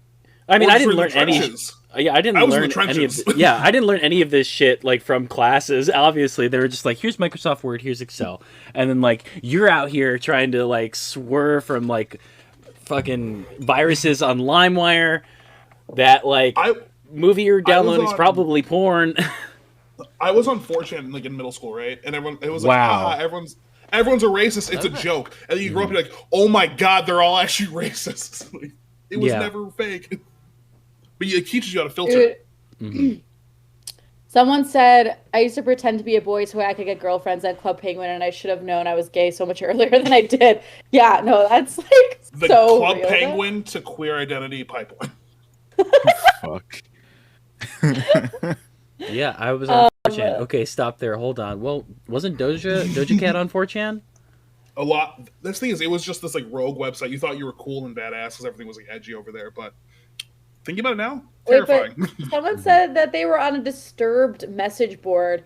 That's so sick. Why did Disturbed have a message board? Was it like through their website? I know. I fucking love them. I loved them. I'm pretty sure Disturbed came out the last nerd gays. Yeah. Or the last time I was on. I like them a lot. But you know what's funny? I'm gonna trigger warning sex again. But when I was on this like website, there was this game called Paper Doll Heaven, right? And I would like dress celebrities up, and I would like I would like make up whole scenarios for them. But there's also a message board where people would write like full ass like sex stories, like full just like you look at the message board, you're reading somebody's whole ass sex story. And I swear to God, that was like the first time I engaged with my sexuality because I was like, oh my God, I can't stop reading. I'm reading this entire like sex story, this like erotic fiction, like, you know, I was like enthralled. I was like probably 10 or 11. But yeah, oh my God, when that was such a thing, people would just write their fan fiction or their sex stories. Sometimes I would reread them, so I'd be like, okay, this one's clearly fake, or like it's just fiction. It's not real. But like I thought it was real for a while. I was like, whoa, this is crazy. Oh, wow. And I was like, and I was like, I had to read all of them. I was like amazed. Everyone in the chat, if you read fanfic, what's your favorite genre? It doesn't have to be sexy, but if it is, let us know. I didn't read fanfic, honestly. Not analyzing. I didn't read fanfic. Erotic fics, art criticism. Slow burn with high levels of reward. Send tweet. That's the best fan fiction. Now I'm stuck with horny webtoons that aren't allowed to be 100% horny because of censorship. I don't know much about webtoons. Are any of y'all on webtoons? Have you guys read any of that stuff? No. Okay, yeah, that's a genre that I think I need more exposure to. But I used to just read and write so much fanfic. That's very interesting. Give me domesticity. Slow burn, domestic fluff, enemies to lovers. I have a really cute webtoon for you, Kurt. Ooh, intrigued. Post in the Discord. Yeah, please post to the Discord. Put it into Page Masters. Hell yeah. I Still wanted on to the say internet. something about Louis Anderson. Oh yeah. Oh Who was yeah, like that happened. R.I.P. yeah, who was important to me in childhood. I used to watch Louis' uh, animation. I Mm. loved his voice. Family Feud. I grew up on Family Feud. Yeah, And same. I didn't get a chance to watch Baskets, but I watched 2 episodes yesterday, and I was just Yeah. blown away. Like that's a really Yeah. good show. So Hmm. it's always sad to see because like comedy was such a big part of my life. I know me and Rivka, we watched a lot of stand up growing up, right? I Yeah. never really watched like Louis stuff, but just like he was such an integral part of like what I thought was funny, like when I was a kid. So yeah, I just wanted to pay my respects to Louis Anderson. I also know that Meatloaf died recently too. So Yeah, that was crazy. Hmm. yeah, so rest in peace to Meatloaf. I can't really think of a lot of the movies that I've seen him in, but I know that he I was was more on the music side of Meatloaf's appreciation. yeah. What are some of the hits? Yeah. I only know I will do anything for love. Yeah, the Hmm. Monsters Loose. There's a few of them. Um, he had an incredible voice, though. Hmm. Definitely Um, iconic. I know it's usually a joke, but fully sincerely F to pay respects right now. I saw that Louis had passed away, and I never really thought saw any of this of his. Yeah, yeah, I definitely recommend Baskets if you got a Hulu subscription. That's a Yep. really cool show. Um, Baskets is really good. yeah, Weird. Very weird. but that'd be interesting Uh, stuff to get into because I know a lot of the people in chat might be meeting you for the first time, Vaughn. I don't know. Maybe we can go around Hmm. talking about like um, pieces of comedy that like sort of defined our humor growing up. No, for sure. I can like I'll start, but it's like growing up, someone who is like fundamental in my like who I think is like funny or like set the pace for like my comedy was of course Dave Chappelle, right? Hmm. Where he's the first like black, huge black comedian. He's like going international. His sketches are like thought provoking yet still on the edgier side of things. So it's like that's like kind of a weird relationship I have to grapple with now with like who he is today Hmm. mm, and what he meant to me growing up and like kind of setting like who I am as a black man. But yeah, so his stuff looks at other pieces of uh just like Eddie Murphy. A lot of those older guys, Hmm. Richard Pryor, Eddie Murphy, Yeah, Eddie Murphy the kings Raw. of comedy. Raw, yeah. Delirious is like huge for me. Hmm. Uh, and then like get into younger, older ages, it's like starts turning into like those like different like niche internet celebrities who Right. like set what I thought was funny then. Like Fred, I know I hate to admit that too. Does everyone remember Like Fred like like in on middle school? YouTube. Yeah. Hmm. YouTube. Yeah. What about you guys? Who are like big Yeah. ones? Ooh, it's a tough place to go into. Well, I watched a lot. I watched a lot of stand up. I watched a lot of Comedy Central Presents. Mm-hmm. Hmm. Like early on, similar to Kurt. Yeah, I mean, Comedy Central just always had specials. Like, so I spent a lot of time doing that. But I will say, yeah, are we talking about stand up specifically or comedy in general? I think comedy in general, but if you want to give specific examples of stand-ups, that's easy. Um, I it was so weird because I feel like the stuff that got me into comedy is like really embarrassing. But it started with animation domination. Hey, It started with Sunday nights and it Seth sets the pace. MacFarlane. Hate myself for it, but it's true. But No, actually, Adam It's true. Sandler probably early Adam Sandler like in the '90s his stand up early thousand stand up. I remember me and my brother would like watch that, and then like his SNL stuff, or yeah, like I think then Will Ferrell. I think eventually, like when I started watching Comedy Central, I started really liking like Jim Gaffigan and like I liked some of Nick Hmm. Swartzen stuff. Uh, I'm trying to think because right now I'm just listing off white men and I'm like, there's definitely more than that. Uh, I'm just like blanking right now, but It's funny you yeah. mentioned Jim Gaffigan because he's actually my best friend. Kurt, my best friend. I loved him. He was very funny. He was his King Baby, was it? Was that Yeah, I the think it was a Netflix one, right? I don't know, but he's had a lot of specials, but Mhm. he's kind of been going downhill, but his like first like 1 to 4 specials were like spectacular.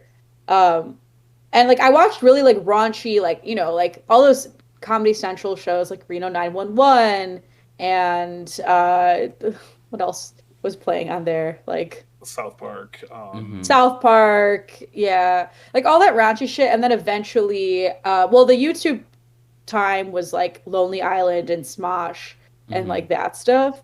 But then I started going into like I watched a lot of SNL all throughout, but then I started getting into like when Portlandia came out, I started getting into stuff like that, and then I started getting into more like niche like IFC comedy.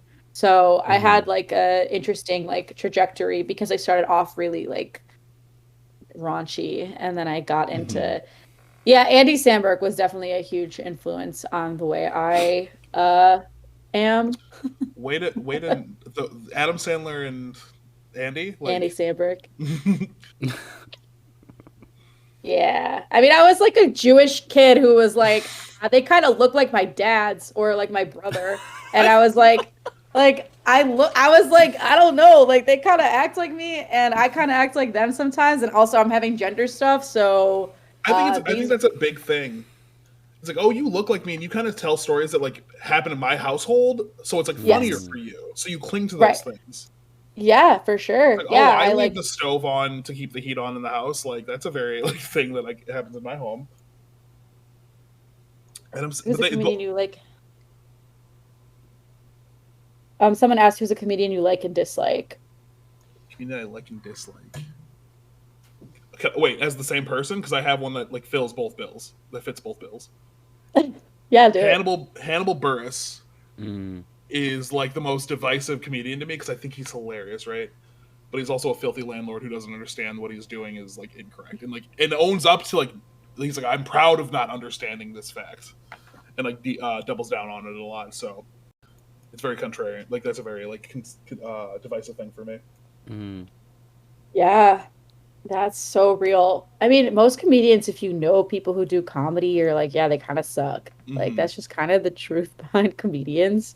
Um, I think someone that I like and dislike in the same breath, but someone I really fucking hate is Amy Schumer, and I don't like Sarah Silverman's stand up. Yeah. Uh Sorry. I've never liked it. I've been around Sarah Silverman literally like so much of her career. I've grown up with her and she's always just never landed for me. I have a lot to say about cis men and cis women when it comes to comedy and like how much they talk about genitalia, specifically cis women.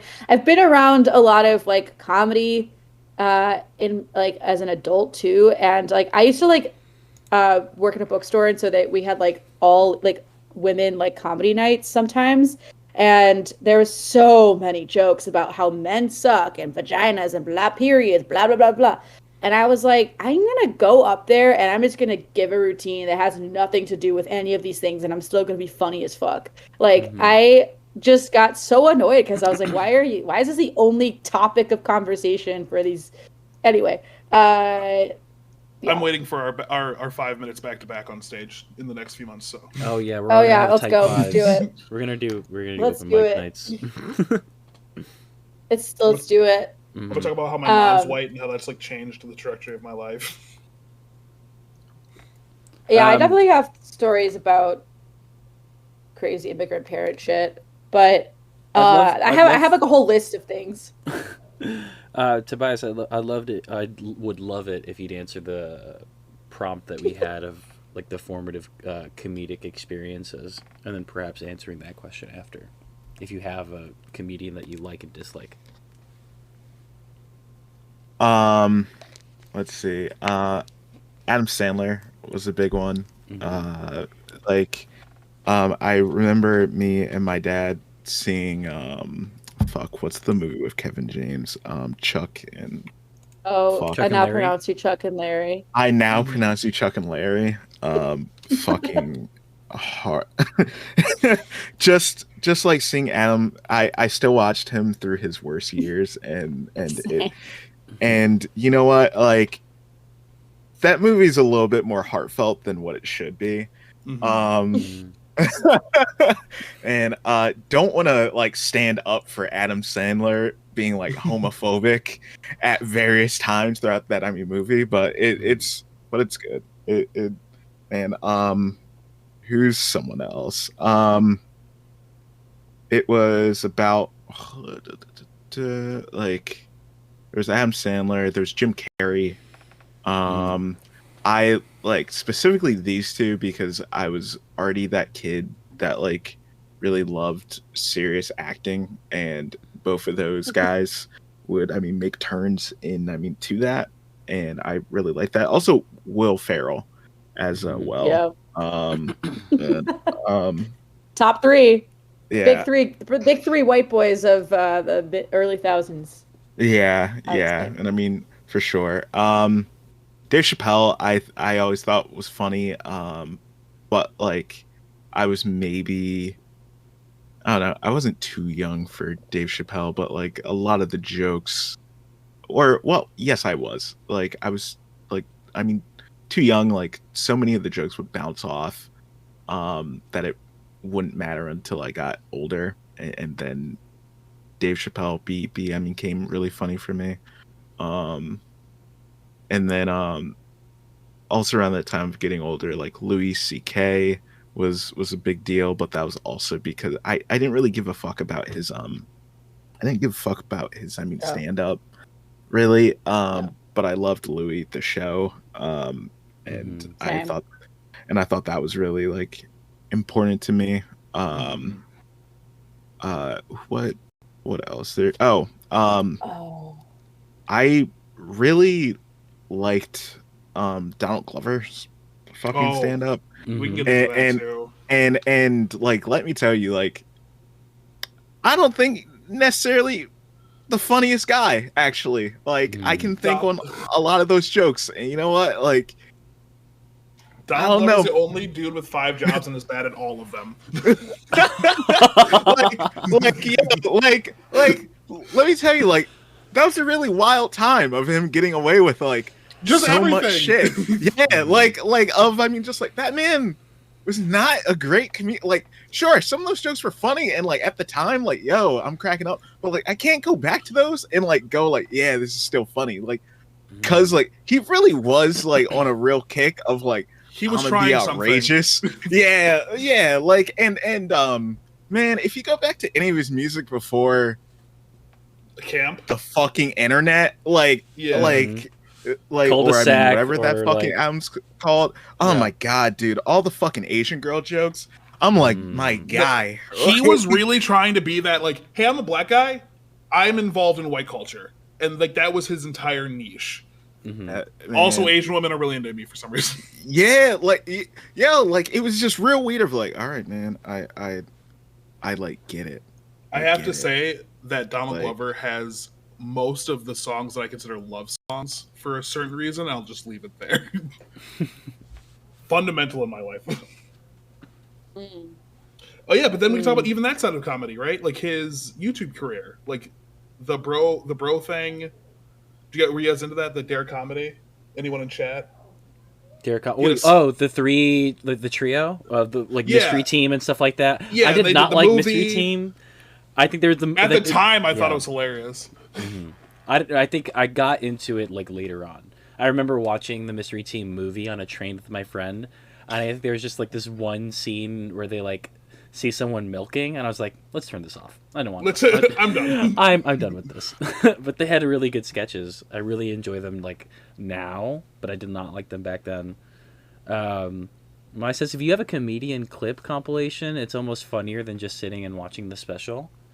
I guess like there's different speeds for like watching like comedy as well, you know, because I think like if you're more attuned or if you grew up watching like vines or like memes and stuff like that, if you live in internet culture, then you're probably not someone who watches like comedy specials all the way through, you know.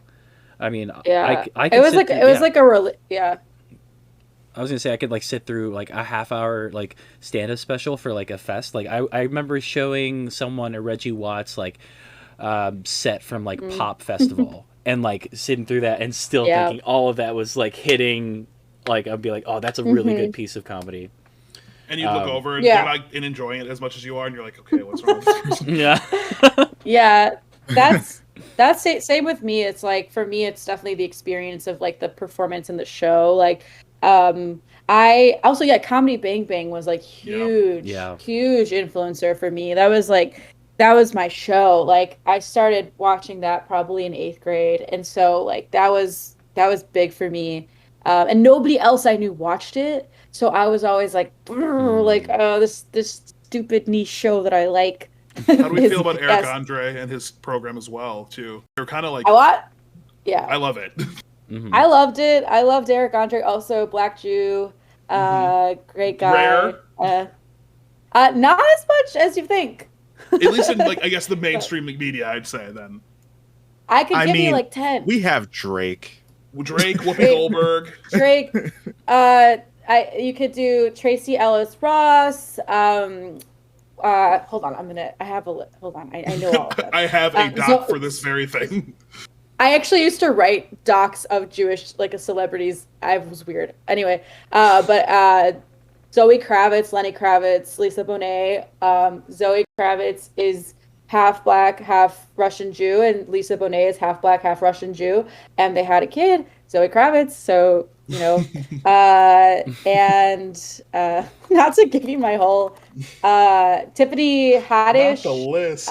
This is like the Dave Chappelle skit of like when Lenny Kravitz I gets know. recruiting. We'll take the racial We'll draft. take Yeah, Lenny exactly. Kravitz. We'll take It's exactly now it. Asian. Doja Cat. You Really? have- Did Yeah. you say Whoopi already? You said Whoopi. Yeah, I don't know if we're gonna go over it again. Say it again, please. Whoopi is so Whoopi. important. David, Season 2 of Picard, let's go. Diggs, Yes, huge. David Diggs, Rashida Jones. We got Quincy more than you Jones's think. daughter? Yeah. Don't go Quincy Jones. Quincy Jones is not gonna save you. Boondocks, another piece of comedy that is Yes. formative for me. Yeah. Yeah. Adult Swim Um, is very formative for my Adult comedy. Swim was very. I'll say very it. formative Family Guy for is me. funny. I'll leave it there. Yeah, Damn. I mean, classic Family Guy. Dude. I had this Dude. for my PSP. I had seasons of that shit. Futurama. Listen, the fucking Futurama. That's my Anything show. on Adult Swim. Anything on Adult Swim. Yeah, no, like the weirder it got, and then you're watching Futurama, let's say, and you fall asleep, and then you wake up and Robot Chicken's on, and it's like the most Yes. Or like Drinky Crow, or we've like moved into the anime side of the night. It's 4 a.m. and you watch us playing. What the fuck? Like, is this? And I Yeah. just remember that's where shit got. That's like the beginning of like how weird. Oh, Venture Bros. Actually, Yeah. Tobias has been trying to get me to watch that, It's and I so just started good. watching. Man, I started watching it. I did. I started watching it. It's on my queue. It's one of those shows I'll watch when I don't have shows to watch. It's so good. dude, it's so more worth it than that for it to just be the holdover show. Okay. It's I'll it's give it everything that you like about Harley Quinn, like yeah. is there, and plus also just making fun of superheroes in general, and like so much has stolen from like Venture Bros. Venture Bros is so much more important in like the space than like people give it credit for, and like there's a reason why so many people were pissed that it just got canceled, because like it's important, it's super fucking good. It like 8 seasons of that shit, and I've loved everyone. Do you have a favorite I episode? believe that. I believe and trust that, and I will don't have give a it favorite more. episode. Not the current. The time travel where they're like going back and forth, and like Hank's like, you, me, and me, we're gonna go save this guy. And it's like they never explain what's actually going on. It's just like a hodgepodge of time travel. And I honestly think maybe my favorite episode is when they go to fucking Spanitopia. is probably like the funniest shit for me, because it just gets down to like, yo, Rusty, you got some real like just like Issue. you got some real issues, dog. And people are constantly like taking advantage of you because of these, and like your father just kept leaving you, man. Yeah, Like, and you like don't realize that. you just don't get it. Like, yo, like these were not your friends. These were pirates, homie. Like, Damn. All right, I gotta watch the show, and I'm on it. I'm on Yeah, it. It's Listen, the smart for its own good. Yeah, there's a Doctor Strange character. There's the Johnny Quest situation. Like Blade character. Blade character. Like, I love it. yo, like it takes everything. Like, truly. Henchman tropes. Like super villain. It's literally a hot. Oh my god, the henchman. Oh my god, the fucking love henchman. it. Best part. Did you all ever all right, go I'm to gonna. the retro stuff on? I don't know if it was on Adult Swim, but it was like Space Ghost Coast to Coast. I watched that. Yeah. Yeah, for sure. I actually like. Yeah, I remember. I like Space Ghost as a comic book character, like in its serious motif. Oh, I didn't know that. When was that? Was that a recent? Yeah, no, it's like based on a real. Like Space Ghost was like it's a comic book hero. It's a Hanna-Barbera situation. Yeah. All of those shows were Hanna-Barbera stuff, and then like put like different voiceovers to it. Yeah. Yeah. Like Drag, and I mean, like Drag is a villain, like a real villain in like Space Ghost and stuff. yeah. And I mean, like, that's why like some of the clips were literally just old clips that were worked. And I mean, I knew that it was repurposed. Yeah, I didn't know that it was. Okay. Okay, cool. Oh yeah, it does, and he does have a comic book series too. Nice. Same. But with it was when, like a serious, like sort of like not like. Yeah, he was like a real like Superman in space. Whatever did his like whatever. Yeah. Oh, that's incredible. But C Lab 2021 is a show, right? And they'd show it every I think it was April Fool's. They would show an actual episode on Adult Swim. Oh wow, nice. Anime Gino Linetti in chat mentioned China, Illinois, and that's a Brad Neely show that was like contemporary. It was maybe like 2010, 2011 that was on Adult Swim. But the stuff that he had on YouTube, like he was one of my favorite content creators. He did the Professor Brothers, Baby Cakes, George Washington, the rap. Yeah, big fan of China, Illinois and Brad Neely stuff. Mm-hmm. Oh. Man, dude. Dude. I've seen China, Illinois. Hilarious as fuck. Yes.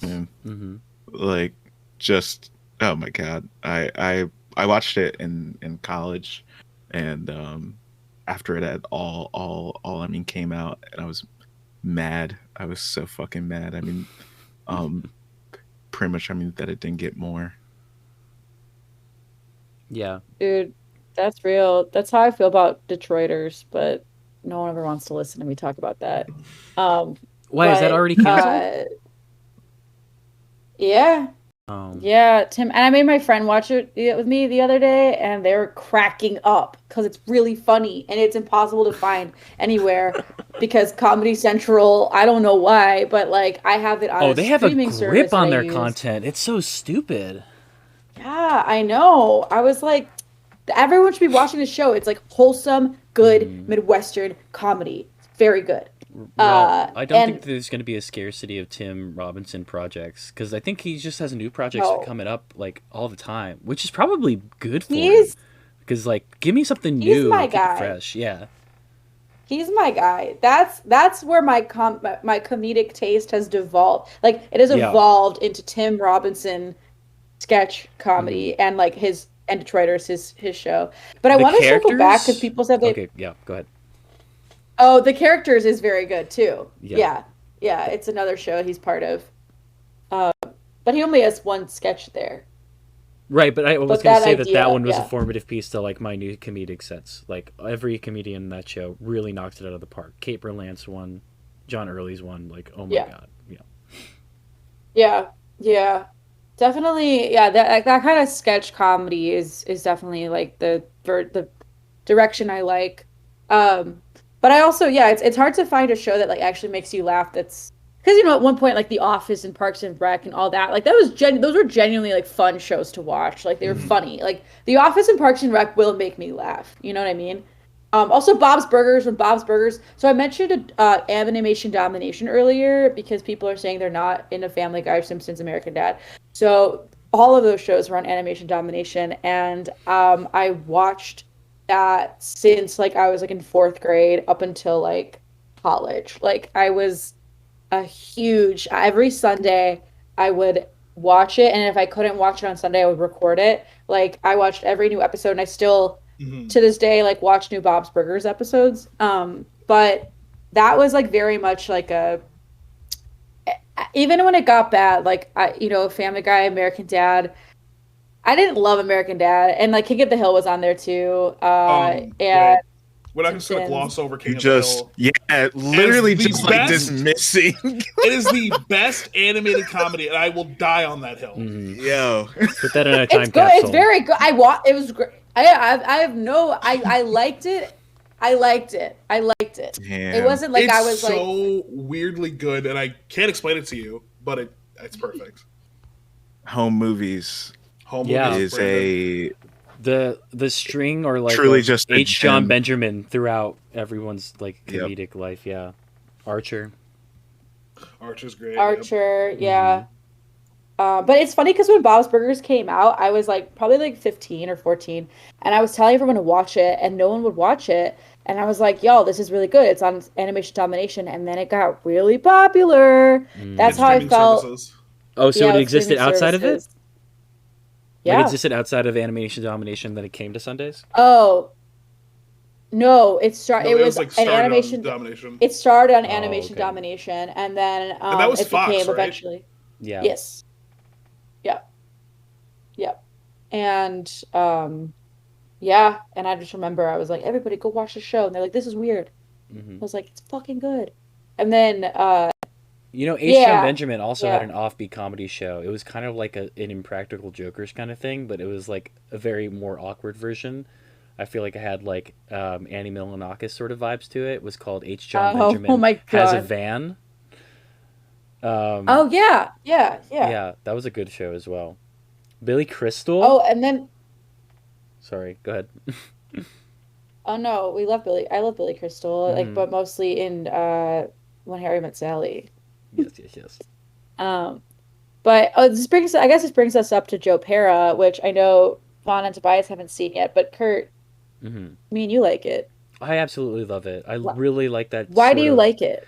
Because it's like there's something very funny about existence of like Midwest living, and the sort of like everyone talks about like Midwest hospitality, but it's like it's kind of it's like a joke too, because it's like the thing that like about like Twin Peaks is that like okay, everyone's supposed to be having these like normal lives, but everybody's like a baddie, like they've got like fucked up shit going on. But in this one, it's just like this is your existence. It's being this very normal person who adores trees, who enjoys like omelets. Like that's the joy out of your day. How was your day? I had a really nice omelet today.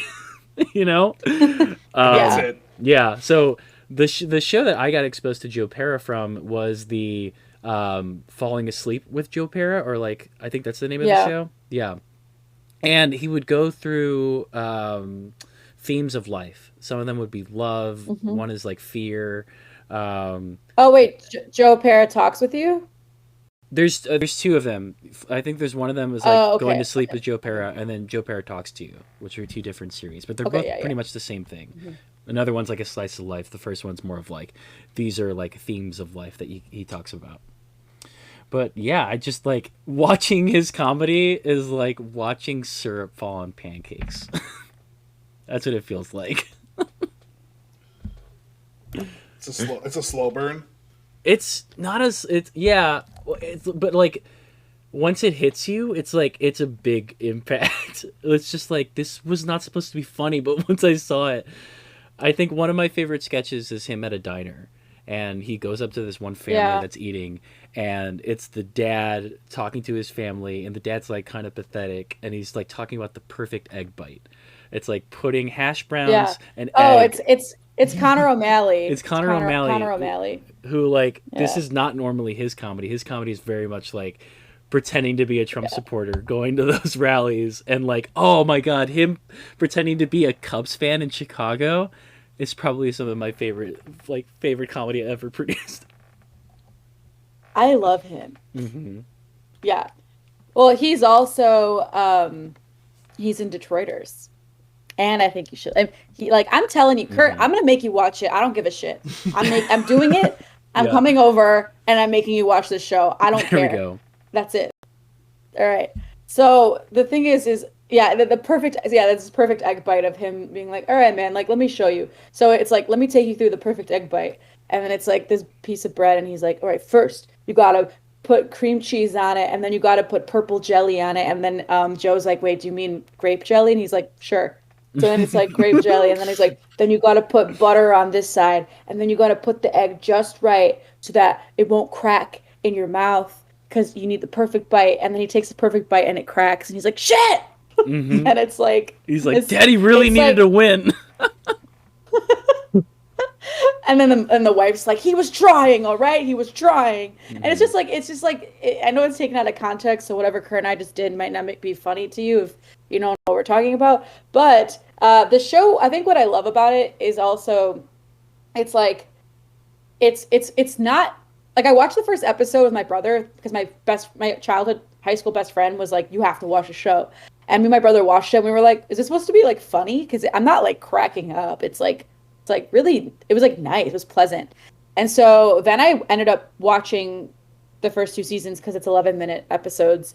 And it's basically like this guy just appreciating life, but also being self-aware enough to be like, there are terrible things happening at all times, and this world is evil. Mm-hmm. But I want to appreciate this beautiful fall drive today, and I'm going to.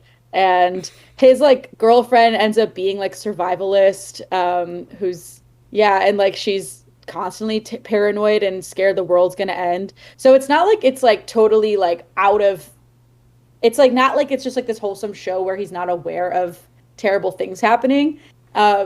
But it's more of like it's a reminder to people like to appreciate what you have when it's there, and to like allow yourself to appreciate the softer, quieter, simpler things in life. It's on HBO. It's very, very good.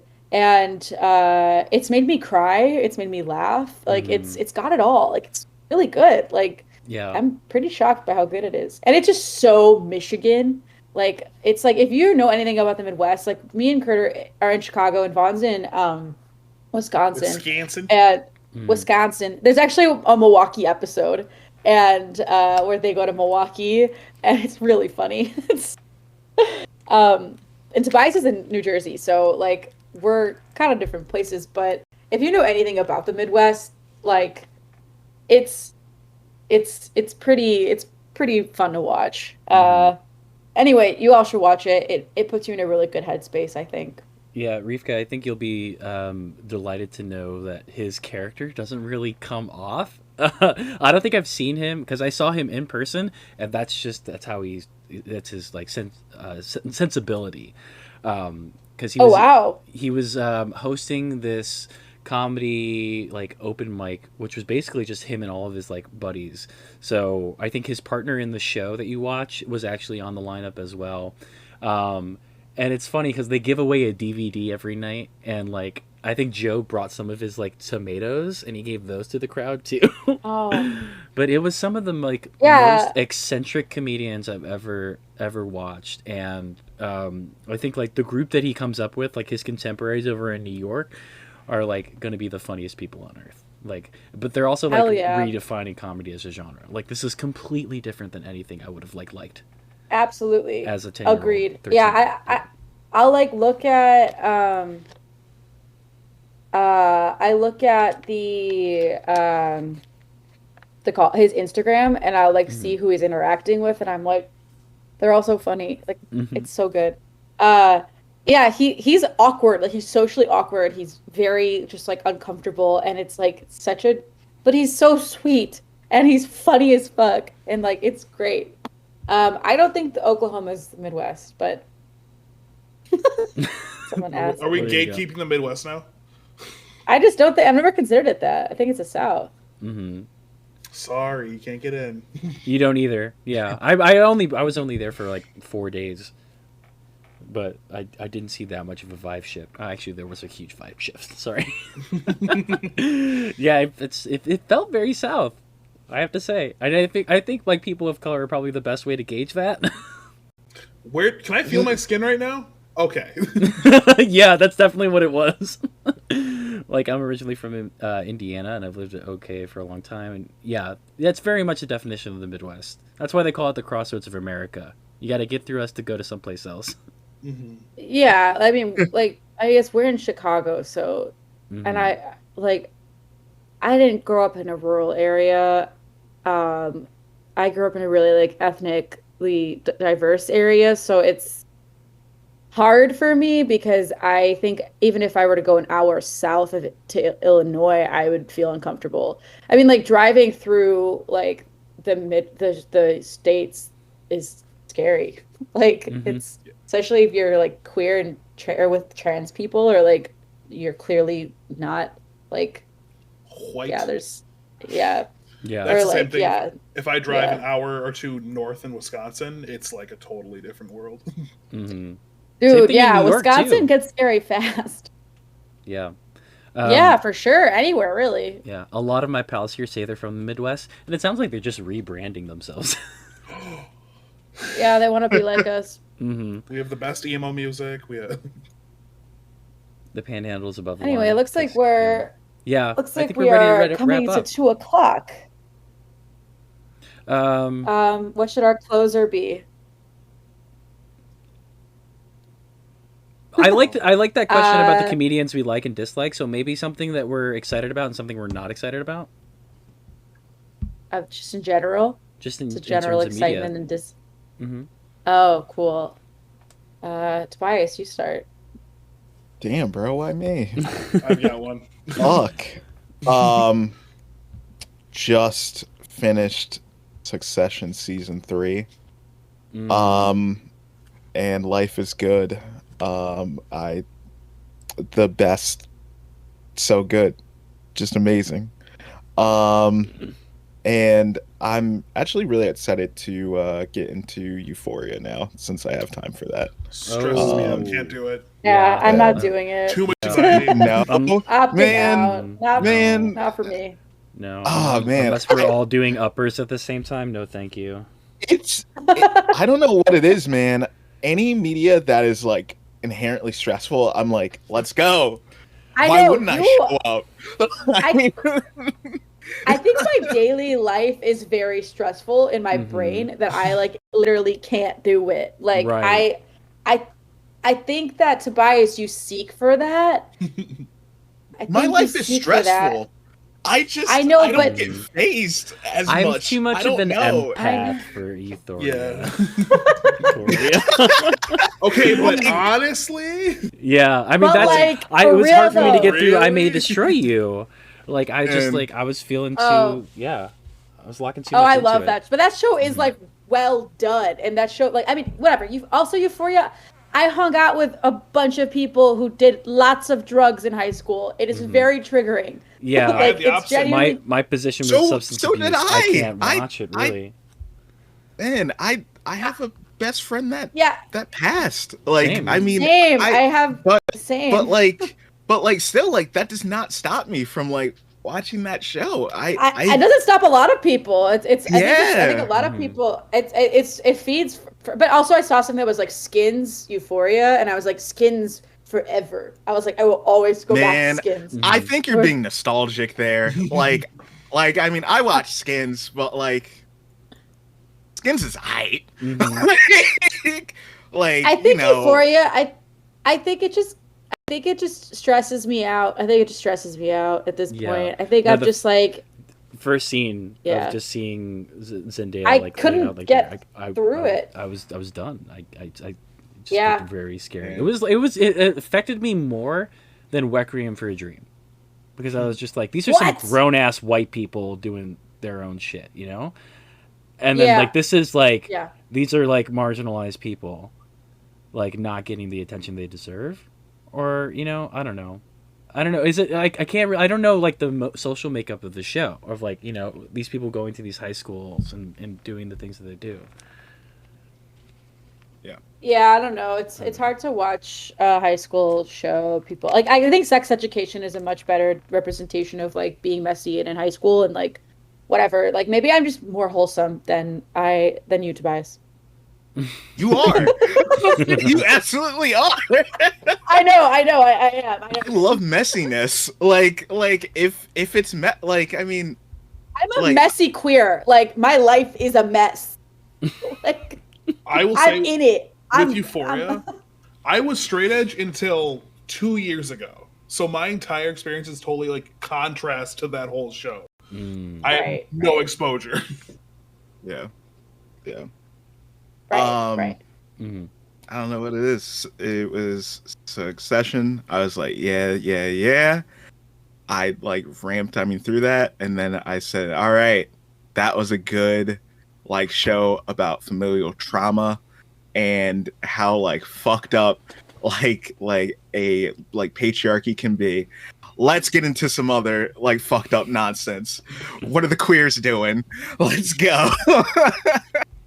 And so yeah, but I mean that's like been me with like HBO shows and shit. I love stressful shit, and like why I always joke with Rivka about me like watching Uncut Gems like for fun.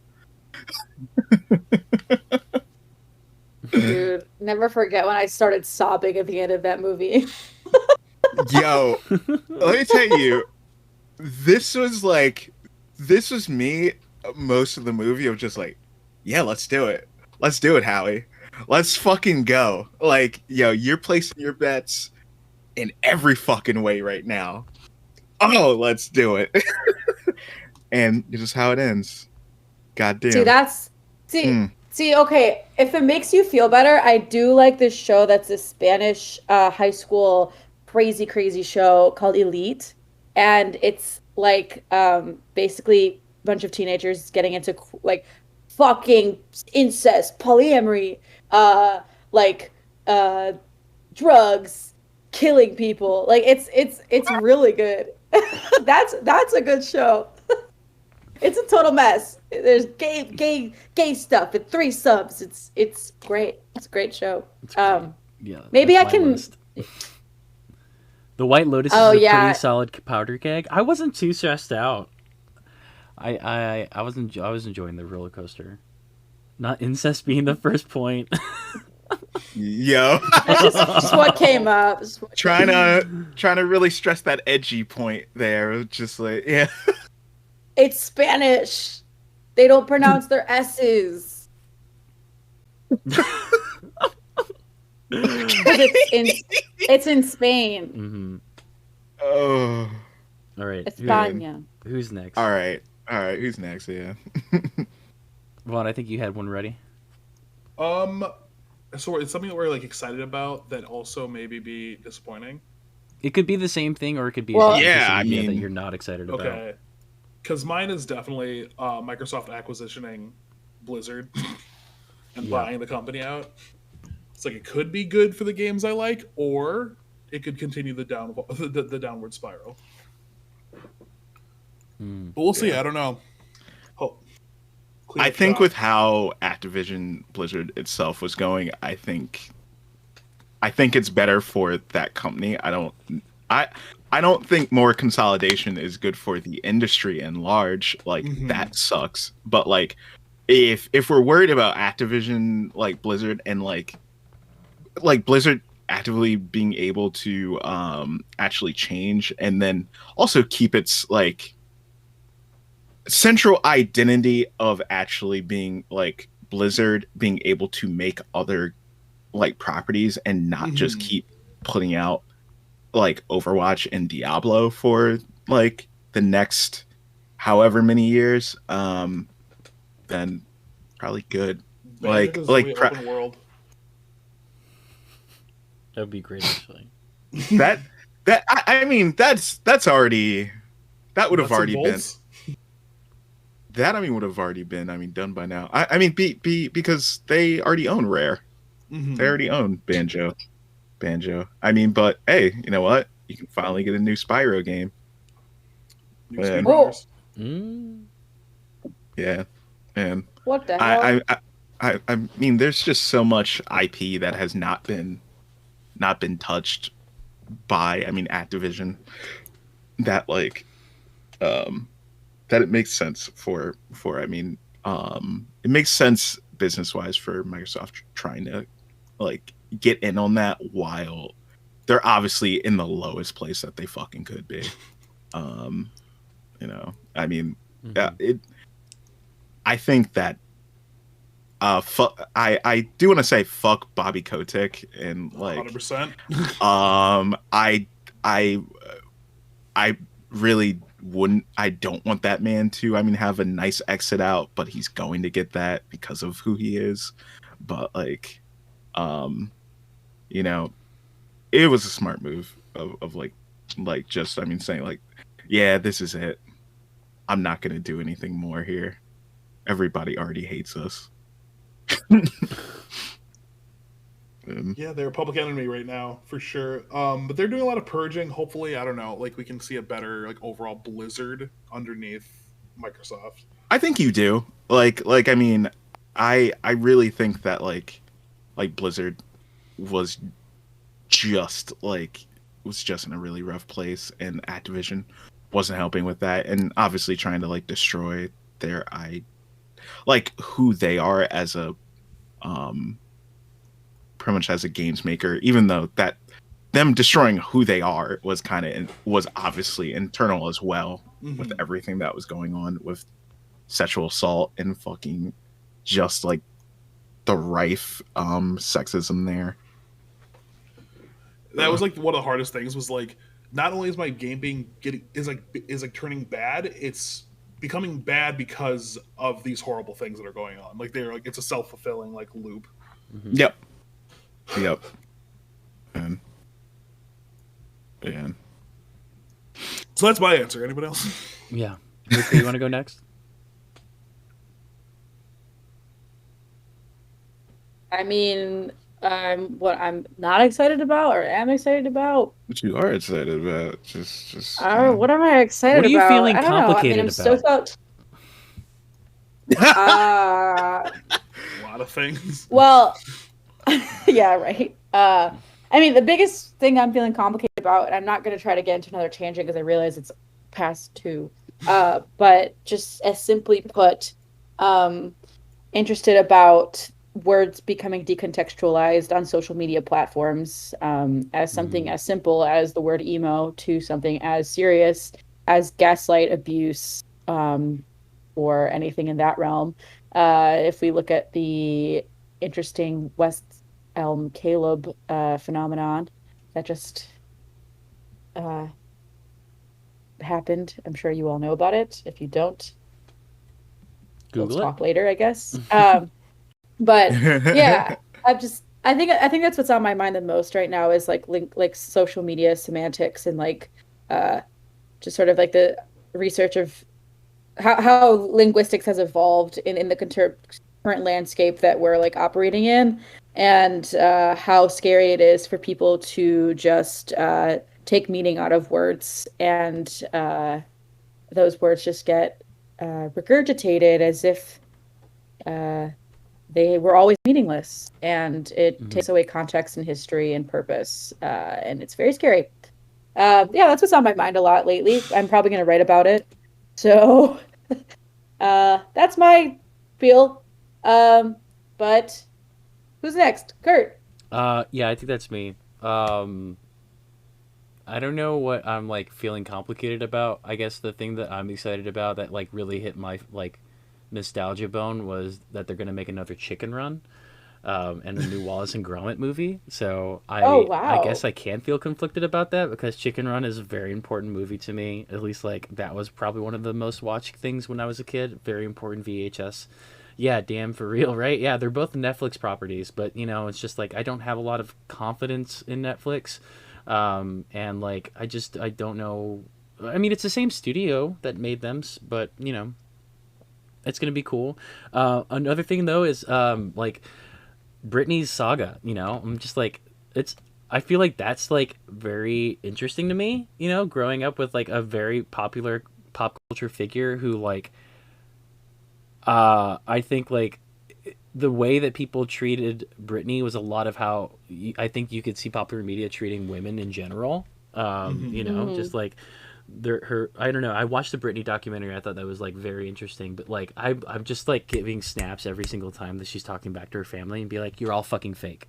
Like, I'm a salesperson. I've been selling myself for years. You're just selling shit. So just fuck off with your narratives. And I'm like, I love it, but it's also like her life's entirely in the public. It always has been, but it's like it's I don't know. There's Yeah, a little bit of a rush watching it.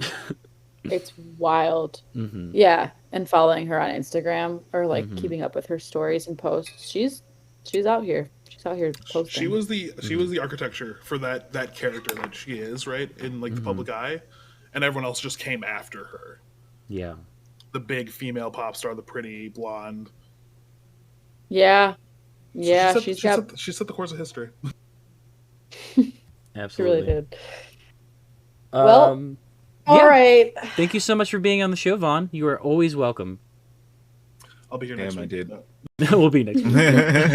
Of course, I'm down for a permanent Yeah, but I correspondence. mean, well, yeah, because Vaughn wants to start doing more podcast. I mean, Nerdgaze is a community, so it's not like it's just us three who Yeah, monopolize on it. no, So I'm we're just, totally down for the umbrella of nerd gaze to make like independent stuff. yeah, Just get your names out there, let's honestly. do it. Um, Nerdgaze Collective. and the fun continues in the Discord. If you want to put exclamation point Discord, you can join us and join our chats, bring up topics for discussion on future episodes. But yeah, we'll be back in 2 weeks. Me and Rika will be playing some Witcher 3 next Saturday too. But yeah, let's do a raid. We were talking about comedians today. I'm gonna send you over to a very popular comedian, a black comedian named Ron Funches, who's playing Nobody Saves the World. Hey, So we're gonna raid them. Kurt, what's the command? If anyone wants to follow me on socials too, Exclamation point Vaughn, and you could go ahead follow and do that. Vaughn. Exclamation point Rivka. Exclamation point Tobias. And yeah, there you go. But yeah, let me I'm just funny on queue the up. chat sometimes. If you guys wanna. Hell yes. All right. Thank you so much to the mods for being here. Thanks everybody for coming on by and for talking to us. Have a good Love one. you, appreciate Hi, everyone. Peace. Bye, bye, bye. Bye bye.